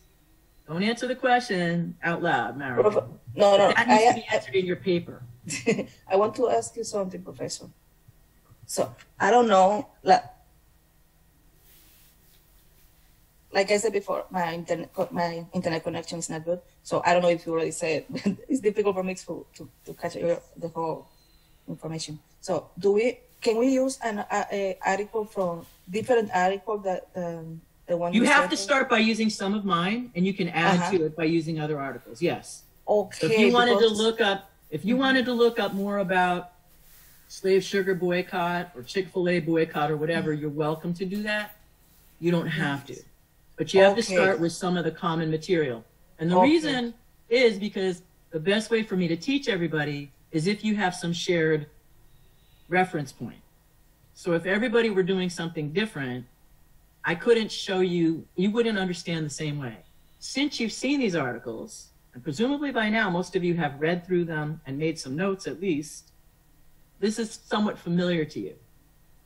Right? So I'm trying to, so that I can focus on the writing part of it as opposed to the information part of it. So at any rate, we're going to need to say where this came from. Okay. Marinobi, I'm not speaking just to you. I'm talking to the whole class, which is why I'm saying just to listen when I put a question out. It's not to you, it's to everyone. Right? So if I say to everybody, where is this from? The only way to know would be is if we had parentheses. So that provides an opportunity just for me to try to show people again why we do it. That's all. Here, again, I have this, but why is it a separate paragraph, right? So just going to put this back together. That's fine. In 1882, so here's the SALT Act, which obligated. All right, we're not going to capitalize indigenous people, but I think what we mean is, well, that's an interesting thing to use, like the indigenous people of India. So let's just use Indians, right? All right. In 1882, England created the SALT Act, which obligated Indians to purchase salt at a high tax from them and did not let them accumulate or sell the salt. Mohandas Gandhi, who was a native of India, after leaving, I think you meant, so if you read it aloud, it says after leaving in South Africa, but I think what we want, if we read it aloud, is after living in South Africa for about 20 years, came back to India and started working as an Indian advocate for Indian independence. Gandhi started his campaign by confronting the SALT Act, which he considered as a good start for his campaign of satyagraha, or mass civil disobedience. In 1930, according to Sinclair, Gandhi and thousands of his supporters marched to the sea in order to make salt from the seawater. All right. This stuff here, you could include it, but you don't have to, because it's not immediately about the boycott. It's just a little background about Gandhi, right? But we don't want to lose sight of what was the boycott. And it's kind of, we're all the way down to here before we're finding out what was the boycott, and we need to say more about that, because that's the focus. Not Gandhi. He was one of the people who organized the boycott, but the boycott is the focus, right? So we've explained what the SALT Act is, but the big deal here is they marched to the sea to make salt from the seawater. And here I have slide 7, but within my paragraph, I haven't told you the name of my source. Now, if the whole paper was only using Sinclair, and I mentioned Sinclair, then I don't have to mention the author again. However, I think this paper is also mixing in Wigginton, right? So I'm going to need to say if slide 7 was from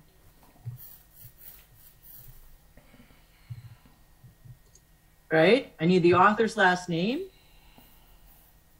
and then quotations around the name I'm creating for the section of the article.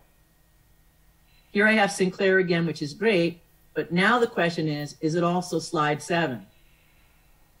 So this wasn't a direct quote. I'm just gonna, what I could do if all of this came from Sinclair,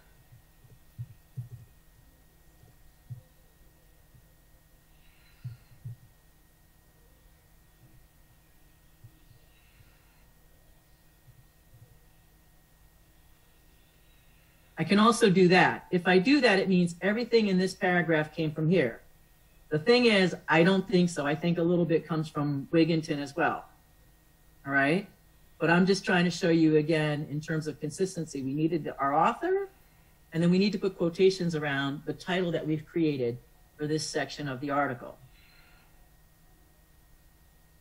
From 1965 to 1970, Filipino Americans and Cesar Chavez organized a boycott against grape farmers in Delano, which is a region of California, in order to get a better wage and working conditions. In 1970, the boycott was successful because millions of people did not buy grapes. Due to their hard work, the Farm Workers Association was created with the name of United Farm Workers of America, in which they had a contract with farm workers unions with benefits, working conditions, and better salary, according to the article, Major Boycotts That Change History by Wigginton. Okay, so this is fine, right? We have this is the first time that I'm mentioning this article by Wigginton. And remember, the first time that we mention the author, you don't have to use the first name, but we could. I'm trying to remember what Wigginton's first name is. Does anybody remember? Without having to go look at it.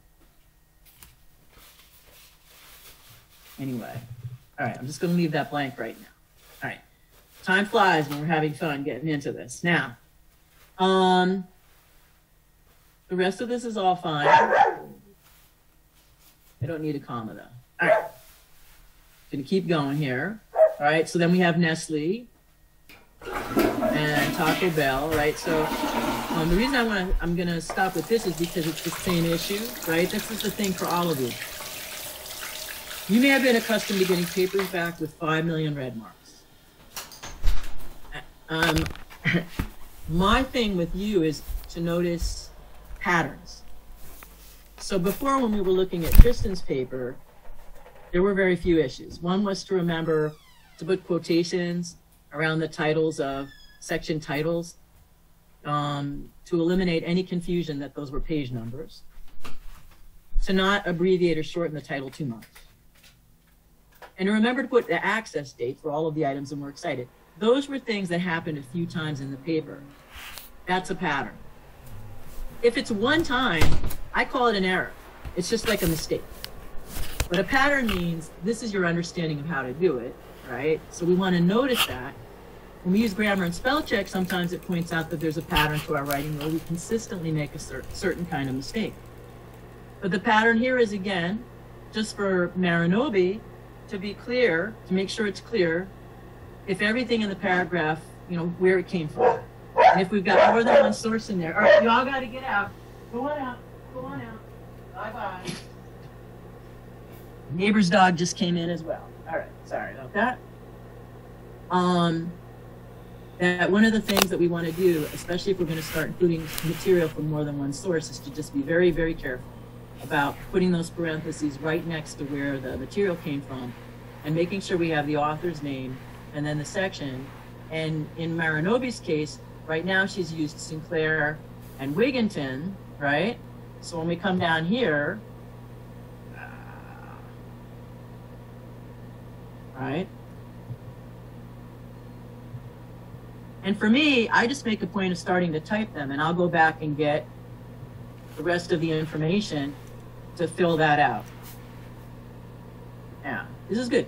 Now, one other, why I want to have a few minutes to come back, is to think a little bit about, with these things here, shaping up a thesis, right? And working on some topic sentences. So we said if more people knew about the history of boycotts, more people would possibly organize boycotts to make change. Boycotts against food products played an important role in revolutions, forcing companies to source their products and treat their employees properly and provide the health and safety of their goods. All right, now, if I were to leave this sort of as my thesis, then I would expect that I'm going to be seeing this word, revolutions, you know, throughout my paper. And here, I would just want to add to source their products ethically, right? Because that's the issue for some of them, like Taco Bell. They didn't care, like they wanted the cheapest tomatoes they could get. And those farm workers in Florida were saying, you're going to pay more to buy them from a place that pays us properly, right? Hold on one second.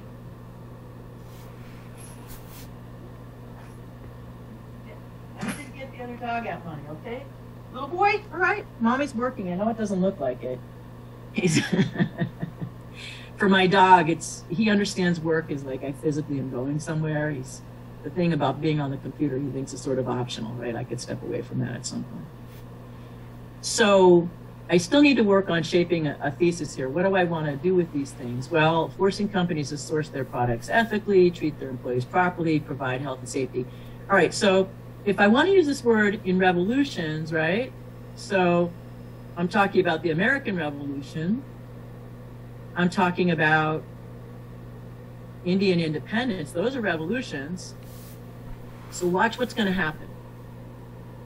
And you don't have to do it this way, but watch what's going to happen. All right, so I am going to start say, all right, so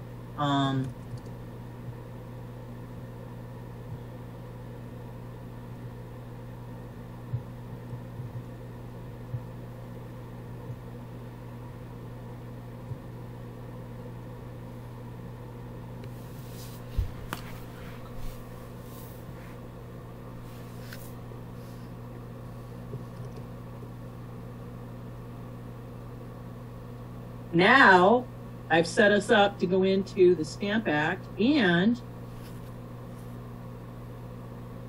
because I've decided, if that was my thesis, where I said boycotts around food have helped inspire revolutions, etc.,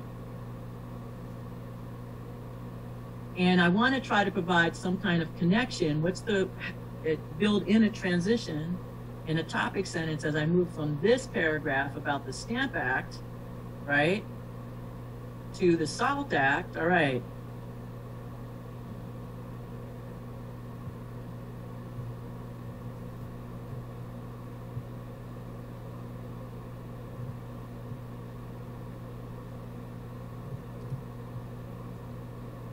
I mean, it's very simple. I'm not doing fancy writing, and I want you to get away from that.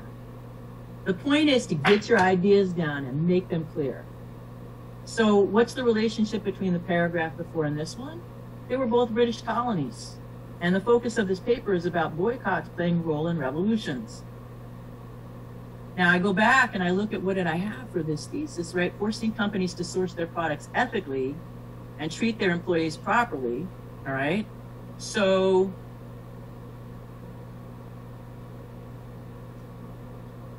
you could say the Slave Sugar Act was an example of that, right? All right.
Yeah.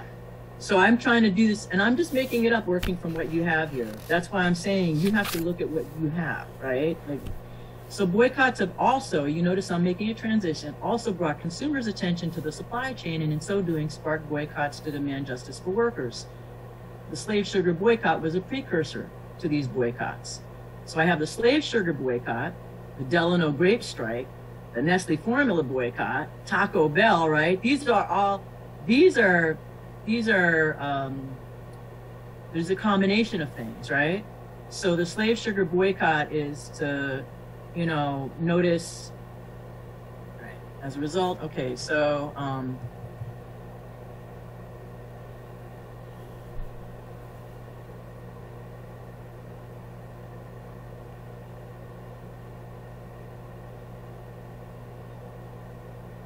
And I'm trying to think of what to say at the end of this.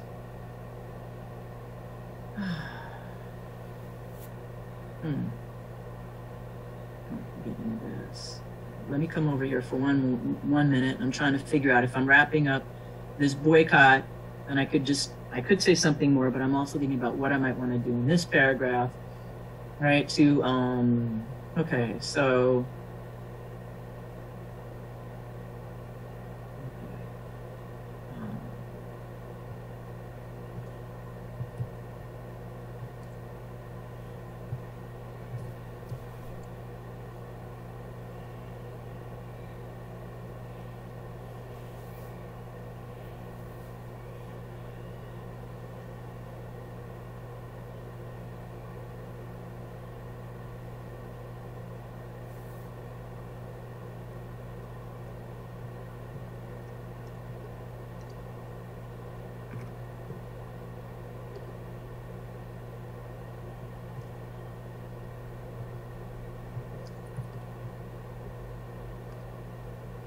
All right, I didn't complete, all right. Here, I'm just using this to clean up my typos. While it proved impossible to eradicate slave labor through boycotting sugar, it did prove possible to eradicate terrible working conditions and pay for farm workers 150 years later. I'm just, like you can do the math and figure out how many years it is or whatever, that's fine. As a transition, I'm into this, right? And this is about how we're treating the employees, right? And Taco Bell is also about working conditions. So I'm going to put that first, right? Okay, so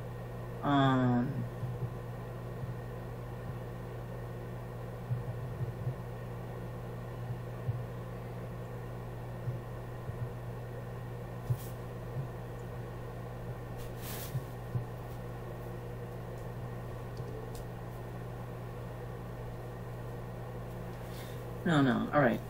So the thing with the Taco Bell one is it is about workers having better working conditions and better pay, but it's also about sourcing ethically, right? Which is a term that we have up in our introduction and our thesis, right? When we come back to, if we come back and we say this is where the paper's going, right? So we're looking at this, the health and safety of their goods. Okay.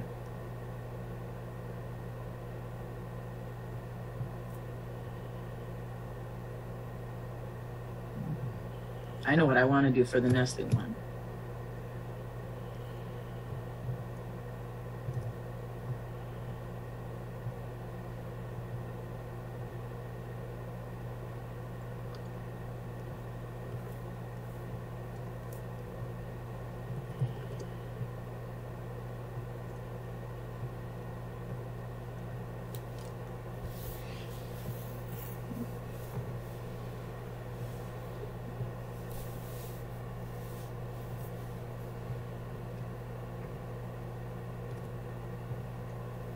All right, you see what I'm doing here?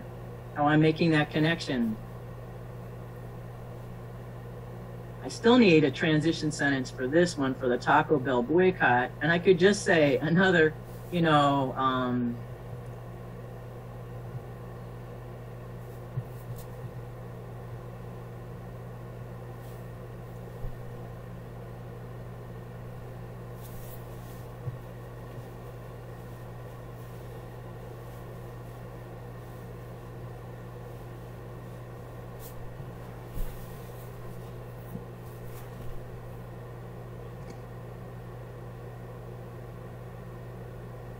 Good. All right. So I hope you're all seeing how we're working on that. And we haven't finished up with a conclusion yet because, well, Marinobi's not done with what she's going to be putting in here. But that's my that's my process, right? So that's what I'm trying to show you here. I gotta, be me. I gotta work with which things grab my attention. I gotta see like what's the relationship between them, and then I have to, and I'm using that. You see, it's for me, it's kind of going back and forth with checking myself. This is what I committed to. Let me see, does this belong or not? How does it support this? And then also, how's it going to flow? What's the logical order in which to present things, right? So, you know, Tristan's paper was talking about boycotts to try to help people who were displaced. And he was taking actually something of a initially chronological approach, right? But then because he started with the Middle Passage, right, and slavery, but then he moved into the Rohingya, and then he was going to look at the Palestinians. Yeah. So this first paper, then, I hope people are getting a better idea. And as I said, please watch the videos, but do the steps between the videos. Don't watch all the videos very passively and then like, okay, I watched them and I did my homework. Now I'm going to write my paper. There's no point in my making the videos if you're going to do it that way. All right? So I really want to encourage you to try to do it that way, to break it down.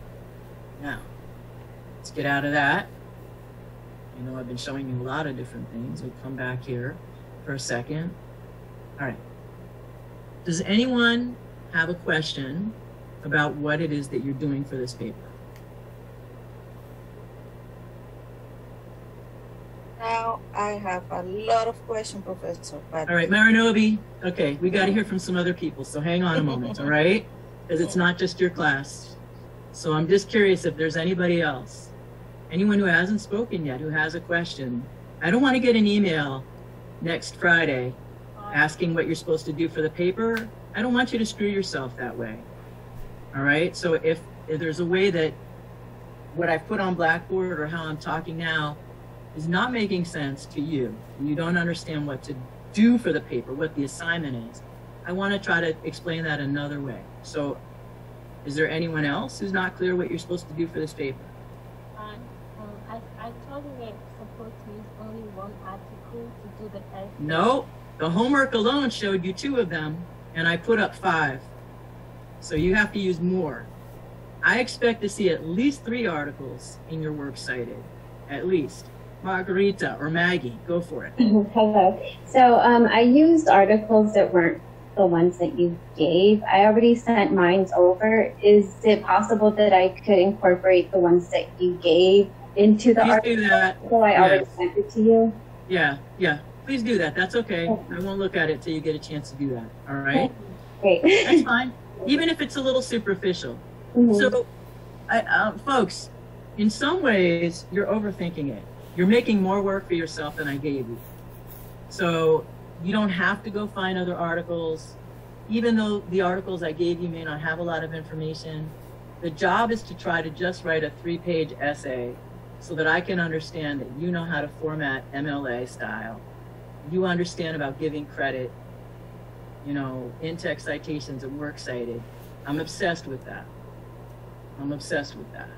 So that's a big part of the focus. The focus is not, are you good at research? Can you get other articles and stuff? I'm gonna add to that because I want to talk about what your next paper is going to be as well. Yeah, Esmeralda, please. What's the question, honey? I sent mine too, and I just want to know what do you think about the topic I chose? Well, let's see. Hold on one second here. You didn't send it to Blackboard course? Well, let's see. Oh no, hold on. I know what's up. I know what's up with you. Hold on. Because you're in the honors section. So hang on one second here. All right, give me a minute. Because in a moment, I want to switch up to talking about what you're working on for another paper. Professor, right. Can you still go through my paper? I brought up the papers that I got. No, because I'm Joby. You forgot. Yeah, I just got the papers from. Hold on, Joby. All right, one second here. I have to look and see. All right. Okay. She always forget. Yeah. So let's see. Okay. So Esmeralda and Joby's papers we'll look at for a moment. All right. Not in as great detail. So. Crazy.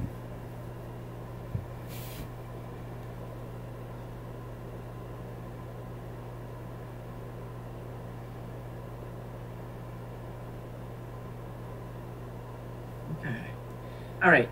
So this part here is explaining what a boycott is.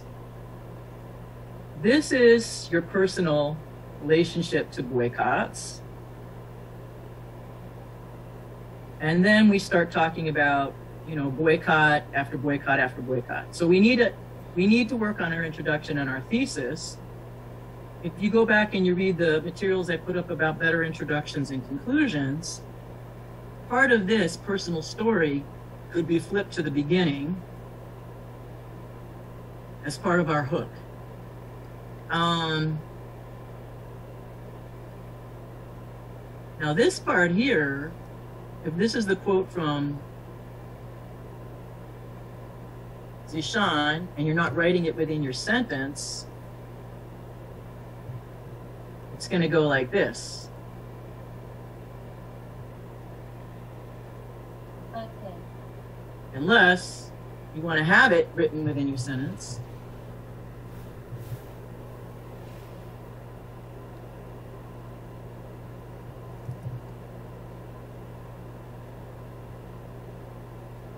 It's not going to be italicized.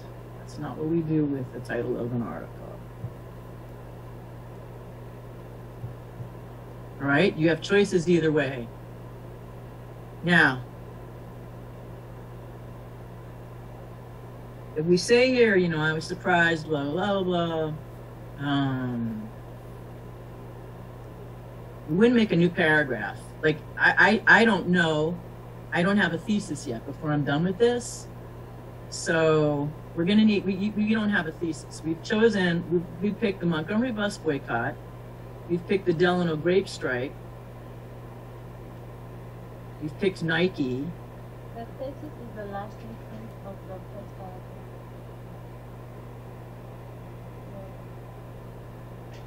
paragraph. Yeah, that's a huge statement. What are you going to do in your paper? Show the impact the boycott has. Okay. So what impact did they have? The article. Your paper is not about the article. Your paper is using the articles to make a paper. So you need a thesis. How did you choose those particular boycotts? Why did you choose them?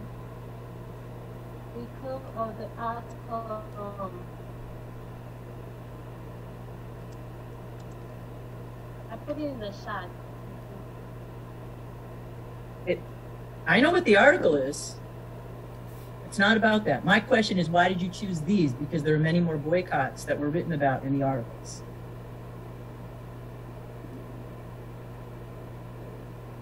Because the title said that impact the world. It had an impact. Okay.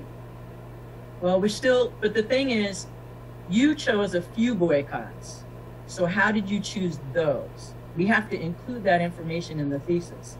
This is not a paper that's going to cover all of the major boycotts that impacted the world and changed society as we see it today.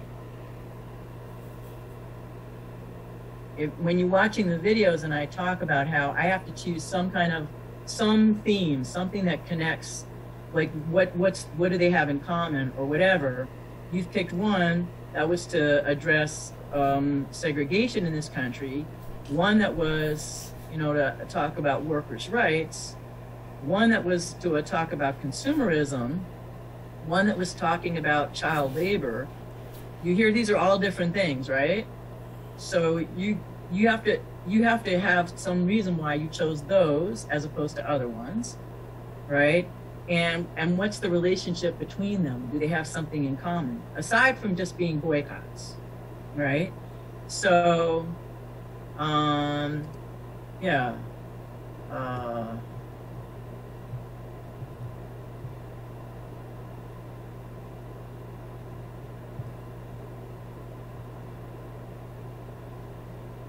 So boycotts have dismantled segregation in the United States.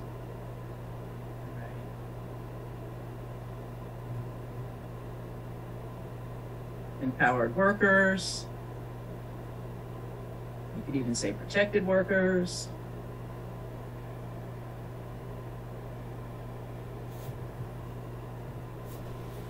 right?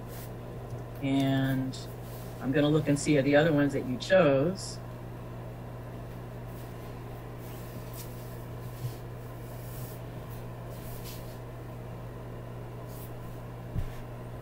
The one about buying nothing doesn't really fit into this.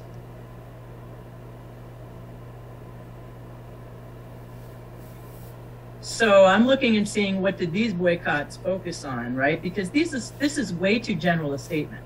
Good writing is specific writing. Good writing is detailed writing. This is a very general statement. And my question would be, well, why didn't you talk about, and I could start listing 25 other boycotts. So you have to have something before you get out of your introduction to cover your back. Like, I've picked these particular boycotts because they're good examples of whatever, all right?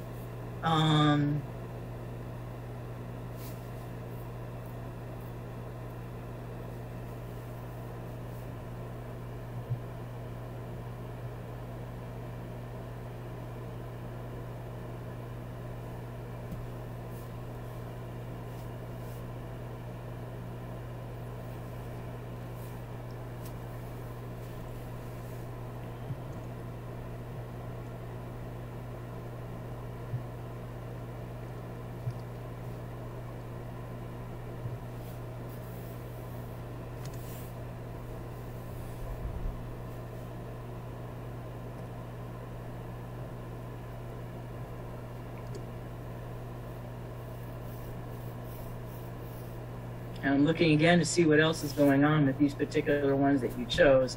This one, I don't know about the consumerism. I don't really see how that one's going to fit in there.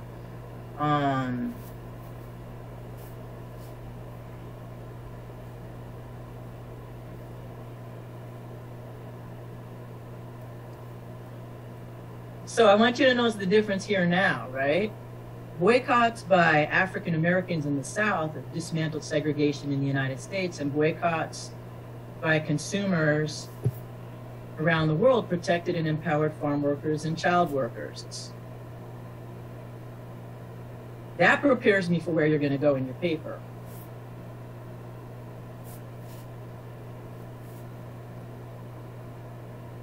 And this is good. So then you start off, one of the most powerful boycotts was the Montgomery bus boycott, right? To end segregation, we'll bring that up.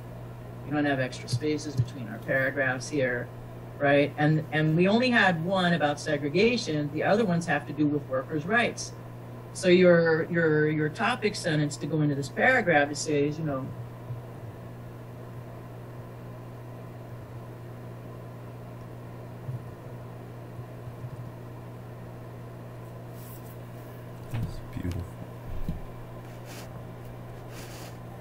right? And you see what I'm doing here? Okay? Same strategy, all right? Let me see if I can find Joby's paper here. Hang on one second. All right. Let's put things up. Activate class here. All right.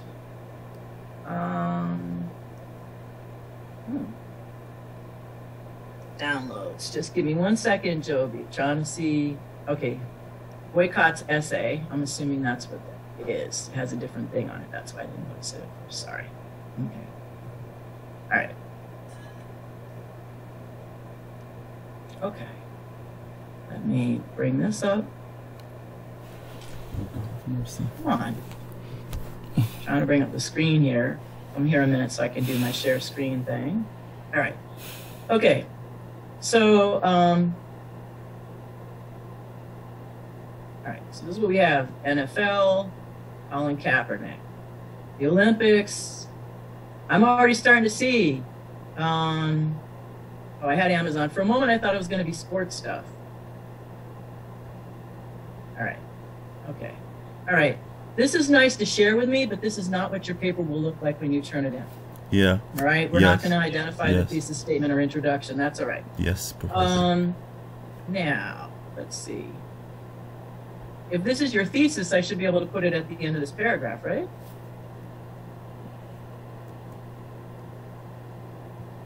All right. So let's look at the introduction for a moment, where Joby's trying to go with things here. Not all boycotts end with a desirable ending with the bad guy, company, government, or organization giving up immediately and changing from their harsh ways. Some boycotts bring very little to no change at all. This can happen for two reasons: the boycott not having enough traction or enough people on board with it. The second reason is the entities being boycotted may have too much money, power, and an influence to be severely affected. Like big companies and organizations, as well as powerful governments, which can take the blow of a boycott that is trying to hurt them financially or embarrass them on the public stage to the world and not change from what they are doing. Due to them being backed up by a strong economy or military, or being a mass producer of products or a main supplier of a service which many people depend on. Whatever the reason may be, here are some boycotts that failed or did not have the impact which was wanted. All right, so that was your introduction, but this is your thesis, okay? So I have to figure out, we have to smooth out this segue here because we don't have them listed separately. Boycotts have been around for a long time, for many years, and many have been used as a nonviolent way to bring change or peace to a situation. Although some of them have been successful in bringing about change, some of them have not, and instead backfired or did not produce the wanted outcome. All right. So we've already said this idea. We need one sentence. Some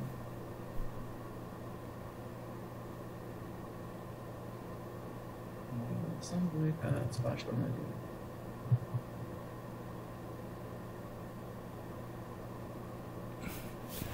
God, please help me. So if you decided, please help me, God. God, help me.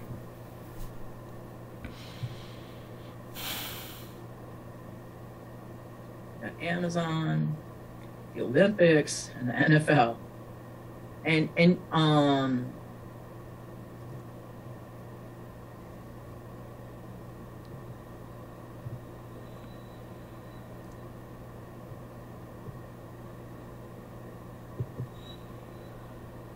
see what I did there?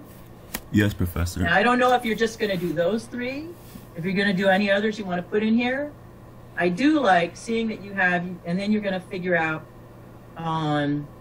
like if you do the Olympics, a nice transition then is to say, you know, in another sporting realm, not on an international level, right? Then we had what happened with Colin Kaepernick and the NFL as a transition there.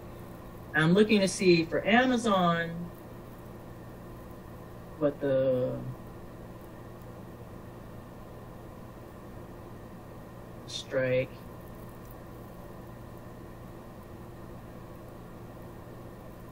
All right. So you could have a transition as you move into the Olympics to say, you know, Amazon, you know, is a global force.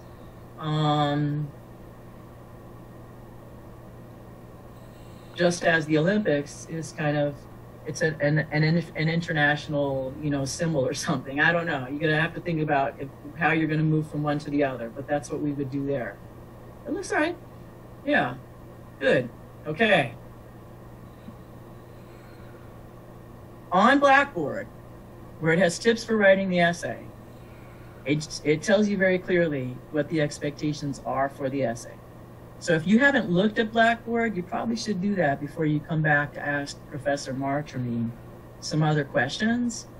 And because I need to understand if there's something about those materials that's not clear versus you just didn't look at them yet. So what I'm trying to figure out is if there's another way I need to explain something so people will understand. So is there anybody who's had a chance to look at what was on Blackboard and you've been watching what I've been doing, who still has questions about what the purpose of this paper is, what you're supposed to prove to me in this paper? All right. Now, one of the reasons, yes, India, please. Go ahead, honey. India, I'm listening. Yes. I'm confused at exactly what I'm writing about. I mean, I understand how to paraphrase and how to cite somewhat, but I'm just, am I giving my opinion or? You have to figure out, you have to think of a thesis about boycotts and then choose particular boycotts. So in my videos, am saying I started by choosing food. I could have chosen sports boycotts. I could have chosen boycotts that were around principles like colonization and slavery. You have to choose some organizing principle to pull out your notes from multiple articles. And then, in looking at those, as I demonstrate in the video, or what I was showing today, depending on which boycotts people choose, that helps determine your thesis. Like what you see is what you can learn from looking at those boycotts. So I mean, I've given you the topic and I've given you some materials. So there's infinite possibilities in terms of which boycotts you want to focus on. There's a lot more that are in some of the other articles. One of the articles is just like a list with tons of them. And one of those might catch your attention and maybe you need to go find other articles about it. But everybody's writing, you're writing something about boycotts, starting with the material that I gave you. But I can't tell you what your thesis is until you tell me if there were certain boycotts that you were interested in, or some where you noticed patterns, or you're thinking about today. You know, for example, one of the boycotts, people hadn't done the reading last week when it talked about in Liberia, and also when the women went on a sex strike, the leader of that won the Nobel Peace Prize. They ended the Liberian Civil War. That's huge. So I look at some boycotts and I'm like, hey, if a boycott against a particular company could stop this company funding discriminatory laws, and there's something else like that going on now, I could also say, I could start a paper by saying, like, there's 2 or 3 different issues that are really pressing in our society today, and despite people protesting, despite people pressuring their elected officials to change laws, not much is happening. Things seem to be getting worse. Maybe it's time for a boycott. And and if a situation like in Virginia, maybe you saw in the news the other day, a lot of young people walked out of high school in Virginia. Anybody follow the news and know why? No. They were demonstrating. They were boycotting their classes. They walked out of school. Why? Nobody watches the news, huh? Because of the LGBTQ. That's right. That's right, because Governor Youngkin wants to roll back all of the protections and rights that trans students are supposed to have in Virginia. So thousands of high school students walked out of their classes. They organized this mass demonstration. Or you could call it a boycott. They boycotted classes because they were out there for quite a while and they got a lot of attention. And why did they do that? Because they figured they would disrupt business as usual in their school. And they also figured if they were all out in front of the school, people could see that there were actually a lot of students who were angry about what the governor wanted to do. All right? So that was a very interesting strategy. It certainly got a lot of attention, and it certainly made the governor look like a hypocrite. Not that he's going to change, because he's kind of an idiot in some ways.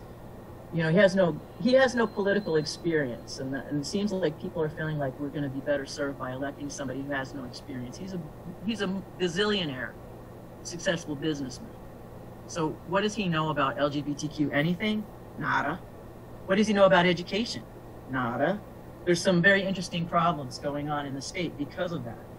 But if he's saying that he wants to do that, he's been focused on parents' rights. But these young people are saying, what about our rights? We're people too. We don't get to vote yet, but we should count for something. So India, the thing is, you need to sort of look at your notes and think about what catches your attention, and figure out a way that you're going to put together the story of a few boycotts to make meaning, to make it add up to something else. That's the best I can tell you right now, until you've had a chance to go through and sort of see, you know, like for each student going through, different things have grabbed them. I thought that Joby was going to do sports. He could have done that. I mean, sometimes you don't know what it adds up to, but just pick a theme to help you pull things out. You could pick a theme that's going to be just boycotts around racism, of which there are many. There are more in some of the other articles that we haven't looked at together yet. You know, I mean, it's quite the possibilities. But just of the articles that I showed you in the videos and we were looking at in class, you have, you know, the Montgomery bus boycott. You have the whole movement for South Africa. Some people would say that the Palestinians, it is racism. in terms of their treatment by Israel. So BDS would be part of that. The strike that was held against the Safeway stores, Food Lion is what they're called in the South. They're a lot like that. So my suggestion to everybody, when you're looking through, pick a theme to help you pull out your notes, put it together. That's what I do in the videos, and then start to see what you notice. Okay. Okay? Thank you. Of course. I wish I could, I mean, short of telling you what to write your paper on, which I don't want to do, right? I kind of can't come closer than that. Now, I wanted to spend some time today showing you a bit how to find materials in the library. I'm not going to have enough time to start that process. It's tricky. However, I want to,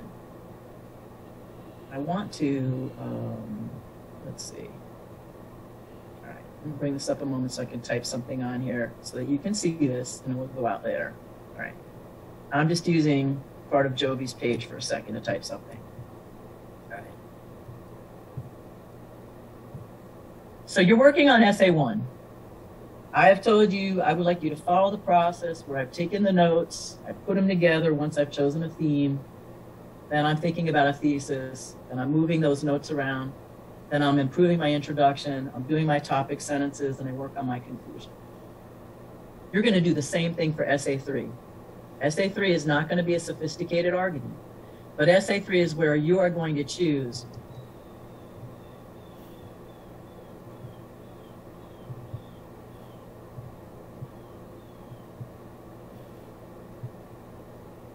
you're going to choose one thing, a brand, a company, a product, a team, a franchise, a website, a thing. And it could be something that you like, something that, you know, you use a lot, something that you buy a lot, all right? And you're going to think about, you're going to do some research on that, all right? You're going to do some research on that, and you're going to think about, and this is very simplistic, whether it's good or bad, right? Nobody's going to have a thesis that says Nike's a bad company. That's not a thesis. But, you know, Nike, I mean, we're looking at things and there have been boycotts, you know. But if there's something that you think should be done to Nike because you find out about certain things that they do that are problematic, that might be part of your thesis. Or, you know, you're obsessed with Apple. You're Apple. You are not Android. You are Apple all the way. So exploring that brand, why? What's so amazing about Apple? You're still going to have to do some research, all right? This is not a paper that's your opinion. Remember, a compelling argument has to provide sort of authority, expertise, evidence, right? But the gist of this is you are now going to pick something. And you may decide, if you take a look at all of the other things that I sent about boycotts and you look and you see, especially one of them was like just retail boycotts from 2019. You could see if there's any boycotts going on, you know, 2020, 2021, right now, 2022, or whatever you pick, your brand, your company, your product, your team, your franchise, your website. There's infinite possibilities. But you're going to follow the same process. And the paper, again, is at least 3 pages, plus works cited, same deal. You want to have at least 3 articles.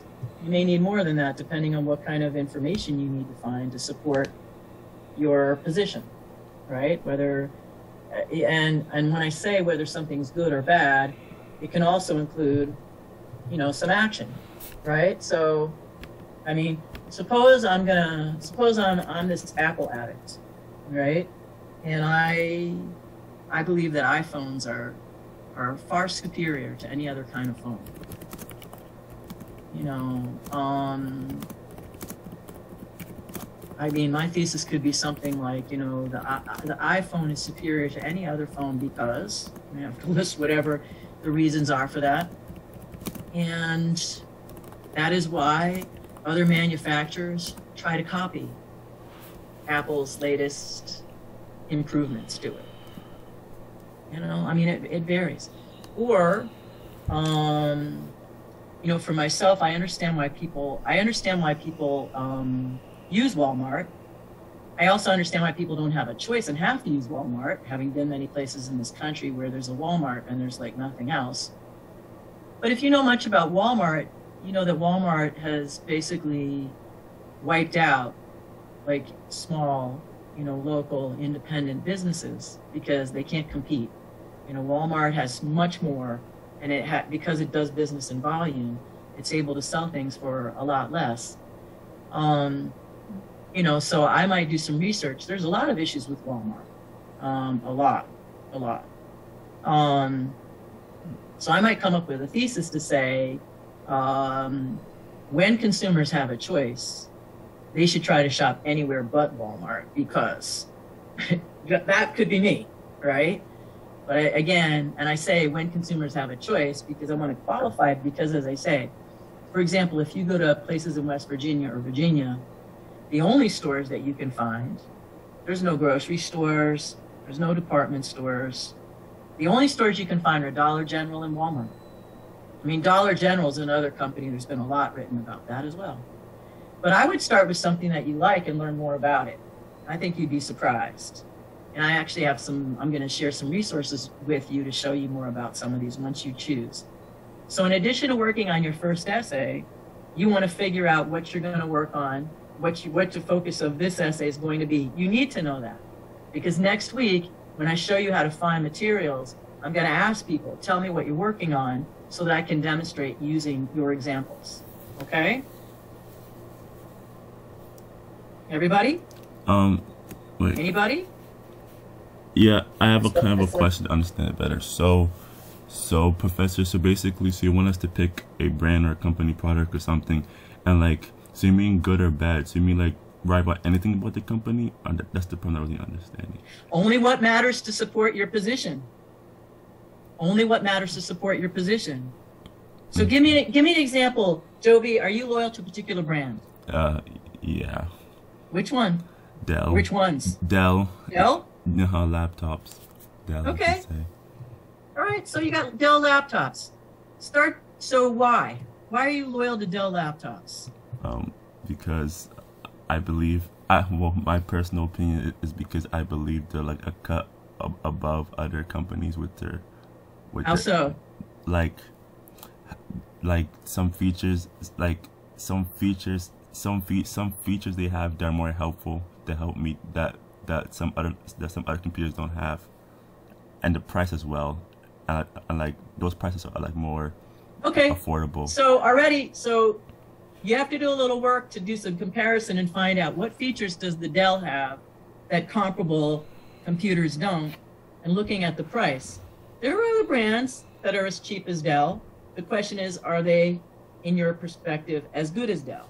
Mm-hmm. You might end up with a thesis that says, you know, for the consumer who wants to spend less than $1,000 on a reliable laptop that can keep up with technology updates, no one beats the Dell or something like that, mm-hmm. because it has X features at such price or whatever.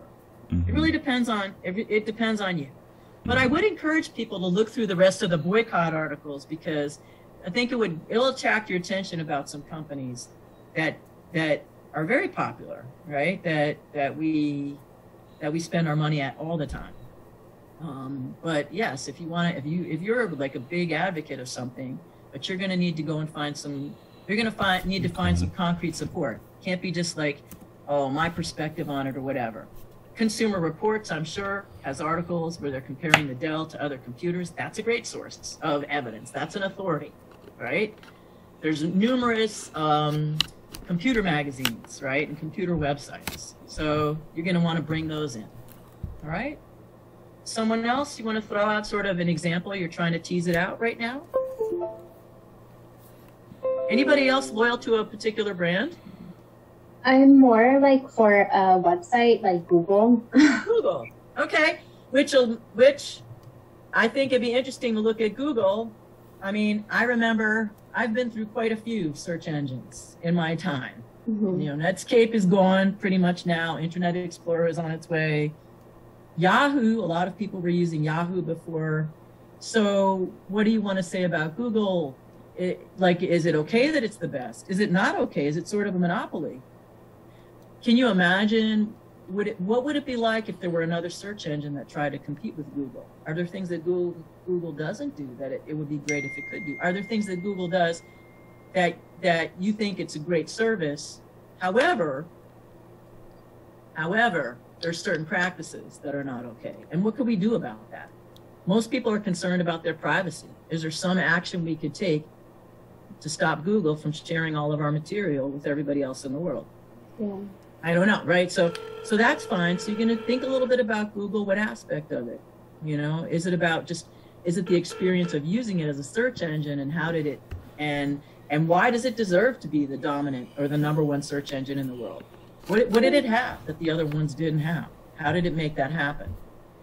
One of the things that you'll find, all of you, if you do more research on companies that are sort of on top, is it's not always that they make the best stuff, but it's their business practices. That sometimes they know how to, they have strategies to put other businesses out of business, right? To affect competition in that way.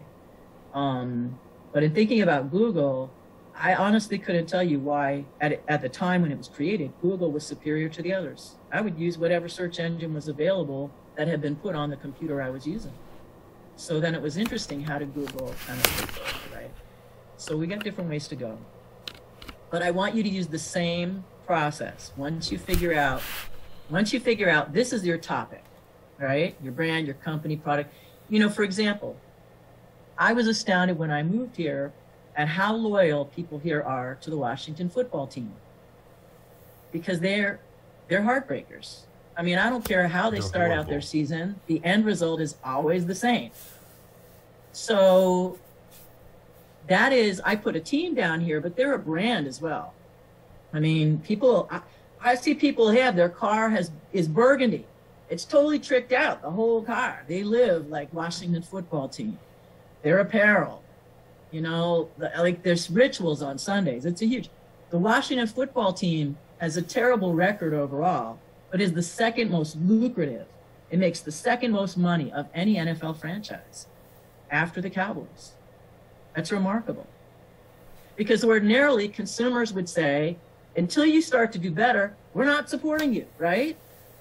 You would expect there wouldn't be as many people at the games or something, right? But hope springs eternal, I guess. But there's different aspects, right? Before they changed their name, I probably would have said we should be boycotting them until they get rid of their offensive moniker, right? But now I'd say, what would it be like? Do you think, what could happen if we boycotted the Washington football team?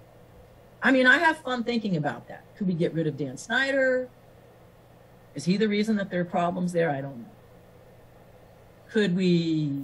Would it put more pressure on them to make different decisions when they trade players? I don't know. So there's a lot of possibilities here, but I want you to have fun.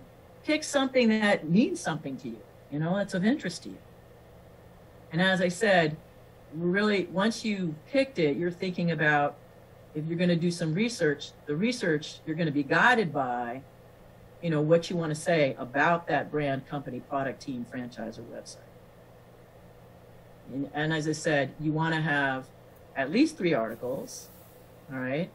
More is fine, but at least 3, so that you have the practice of showing me again about integrating sources.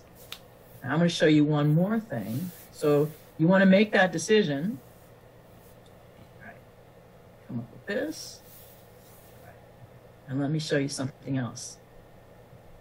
Some of you may know this, but a lot of times I find students don't know this. If you want to do a search on Google,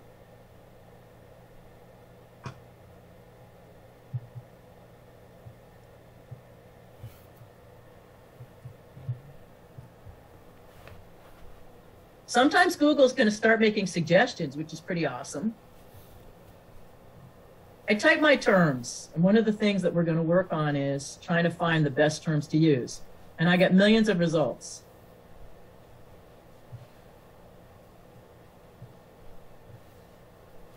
I want you to notice a moment ago, before I did these quotations,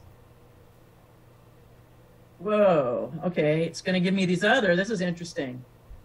So one of the things that you want to do when you do a search is get in the habit of using quotations, because it's gonna narrow down your results. If I don't have quotations, the reason that I get over 6 million results is because any page that has the word boycotts, fast food restaurants is going to come up. Now, when I put quotes around it, only pages that have these words together are going to come up. I like that, taking a look at these 3 different sites. But I maybe want more. And so I'm going to do this.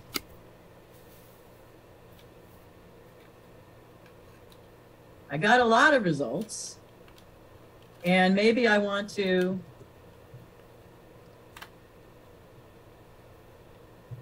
add in the country to narrow it down more. Oh, wow. And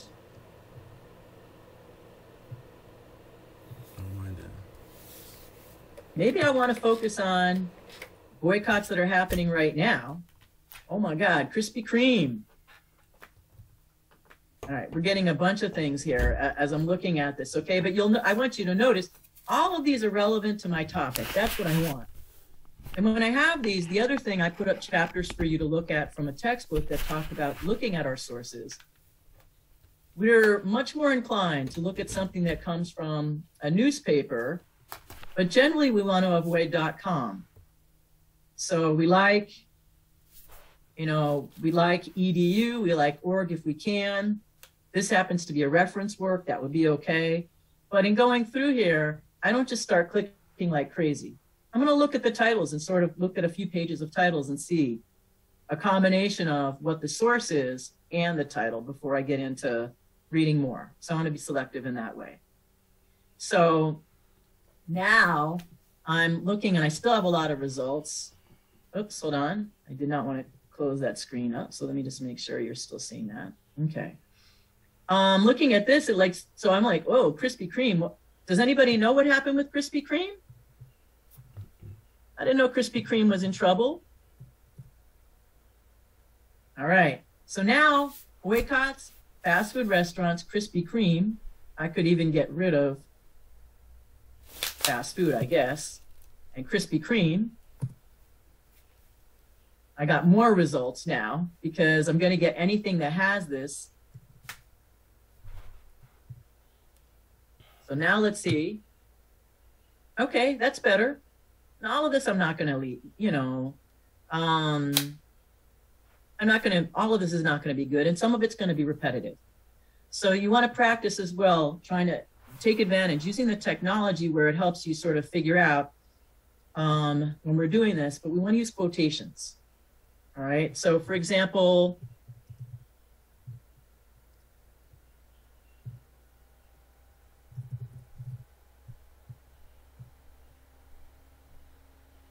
so the first site I get is Dell themselves. I mean, I can use that as a source to get the details on their features or whatever, right? But I'm interested more in some of this. Given that it's talking a lot about their history and philosophy, it seems pretty obvious to me that the guy who made the company wanted to make a computer that was going to be inexpensive, that was going to be more accessible for people, right? Because there is a big difference in the price of a Dell computer versus, say, an Apple desktop or laptop, right? They're like 2 to 3 times more expensive, at least. All right. And have you been shown this before, using quotations when you're doing a search? I have not. I didn't know. All right. So you want to do that. It's going to make a huge difference. You want to do that in your regular life, too, when you're trying to find things out. Right? Like best restaurants, if you put that in, that'd be for everywhere. Best restaurants in Silver Spring, you put that in quotes, you're just going to get the results. Like you're going to get a few sites where people rate restaurants, if that's what you want. Or put in Salvadoran restaurants in quotations and Silver Spring in quotations.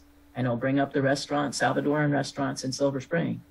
Sometimes other stuff comes up as well, but still, it's a good filter, all right? So we want to be in the habit of that. All right. So we're going to wrap up right now. It's not time for me to start showing you about how to use the library page. You're working on your first essay. Remember, you can make appointments too to meet with a tutor from the Writing Center over Zoom if you want. And you can also make appointments to meet with a librarian. I'll show you this next week. If you need help finding articles. So the librarians are, one of the things that they created during the pandemic, they had to make more online resources, but because they had a job, they ordinarily would have been there in person to help people. They just started setting up where people could make appointments and they could do it over Zoom. So if you go to the library page, and I guess I should show you for a moment. So that's the best thing to do here. All right. If you go to the Montgomery College page and you go to the library page and you click in, online help available. You can text, you can make an appointment, you can call, right? There's so many different ways to do it. Over on this side, chat with a librarian. Obviously, some of it you can't do at 1 in the morning, right? But you certainly like, you know, if you're working during a weekday into the early evening or like Saturday early, somebody's around. If you look at what the hours are for the library, you could get help.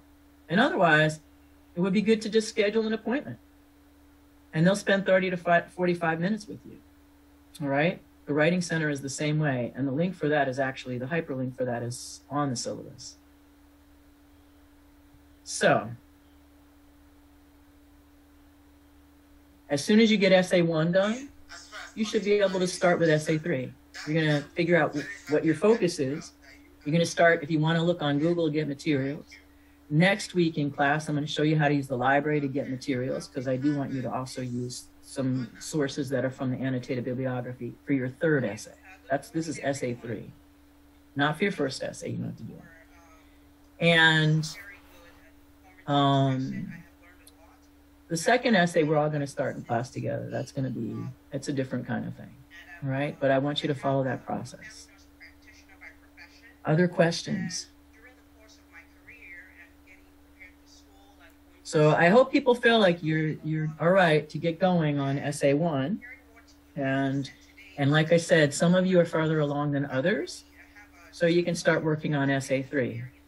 Essay 3 won't be due until later in October, but that doesn't mean we won't get started on another paper in the middle of it. Remember, my fantasy is to finish a lot of the shorter papers before the end of October, so that in November and December, there's just one big paper to do each of those months. That would be amazing if we could do that. I know most professors struggle, like at the end, a lot of stuff piles up, but I would like to see if we could try to do that. But most of all, I want to make sure that you guys understand how to do these things, because if you don't, it's going to hurt you in your grades in your other classes too. So that's kind of the bigger part of it.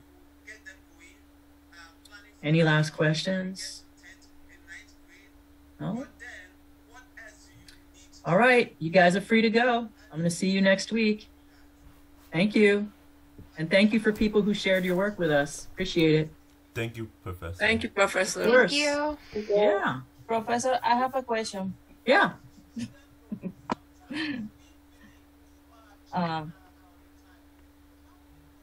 Can I use the suggestion that you gave? 387,000, and it's unsubsidized loan, which means it started even while the child was in school. And then you know how interest rates.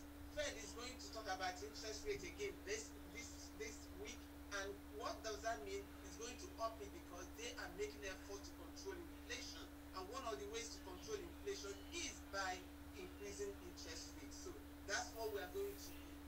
We will be beaten again with very soon. So thank you for that. We have Mrs. Ugo on mute.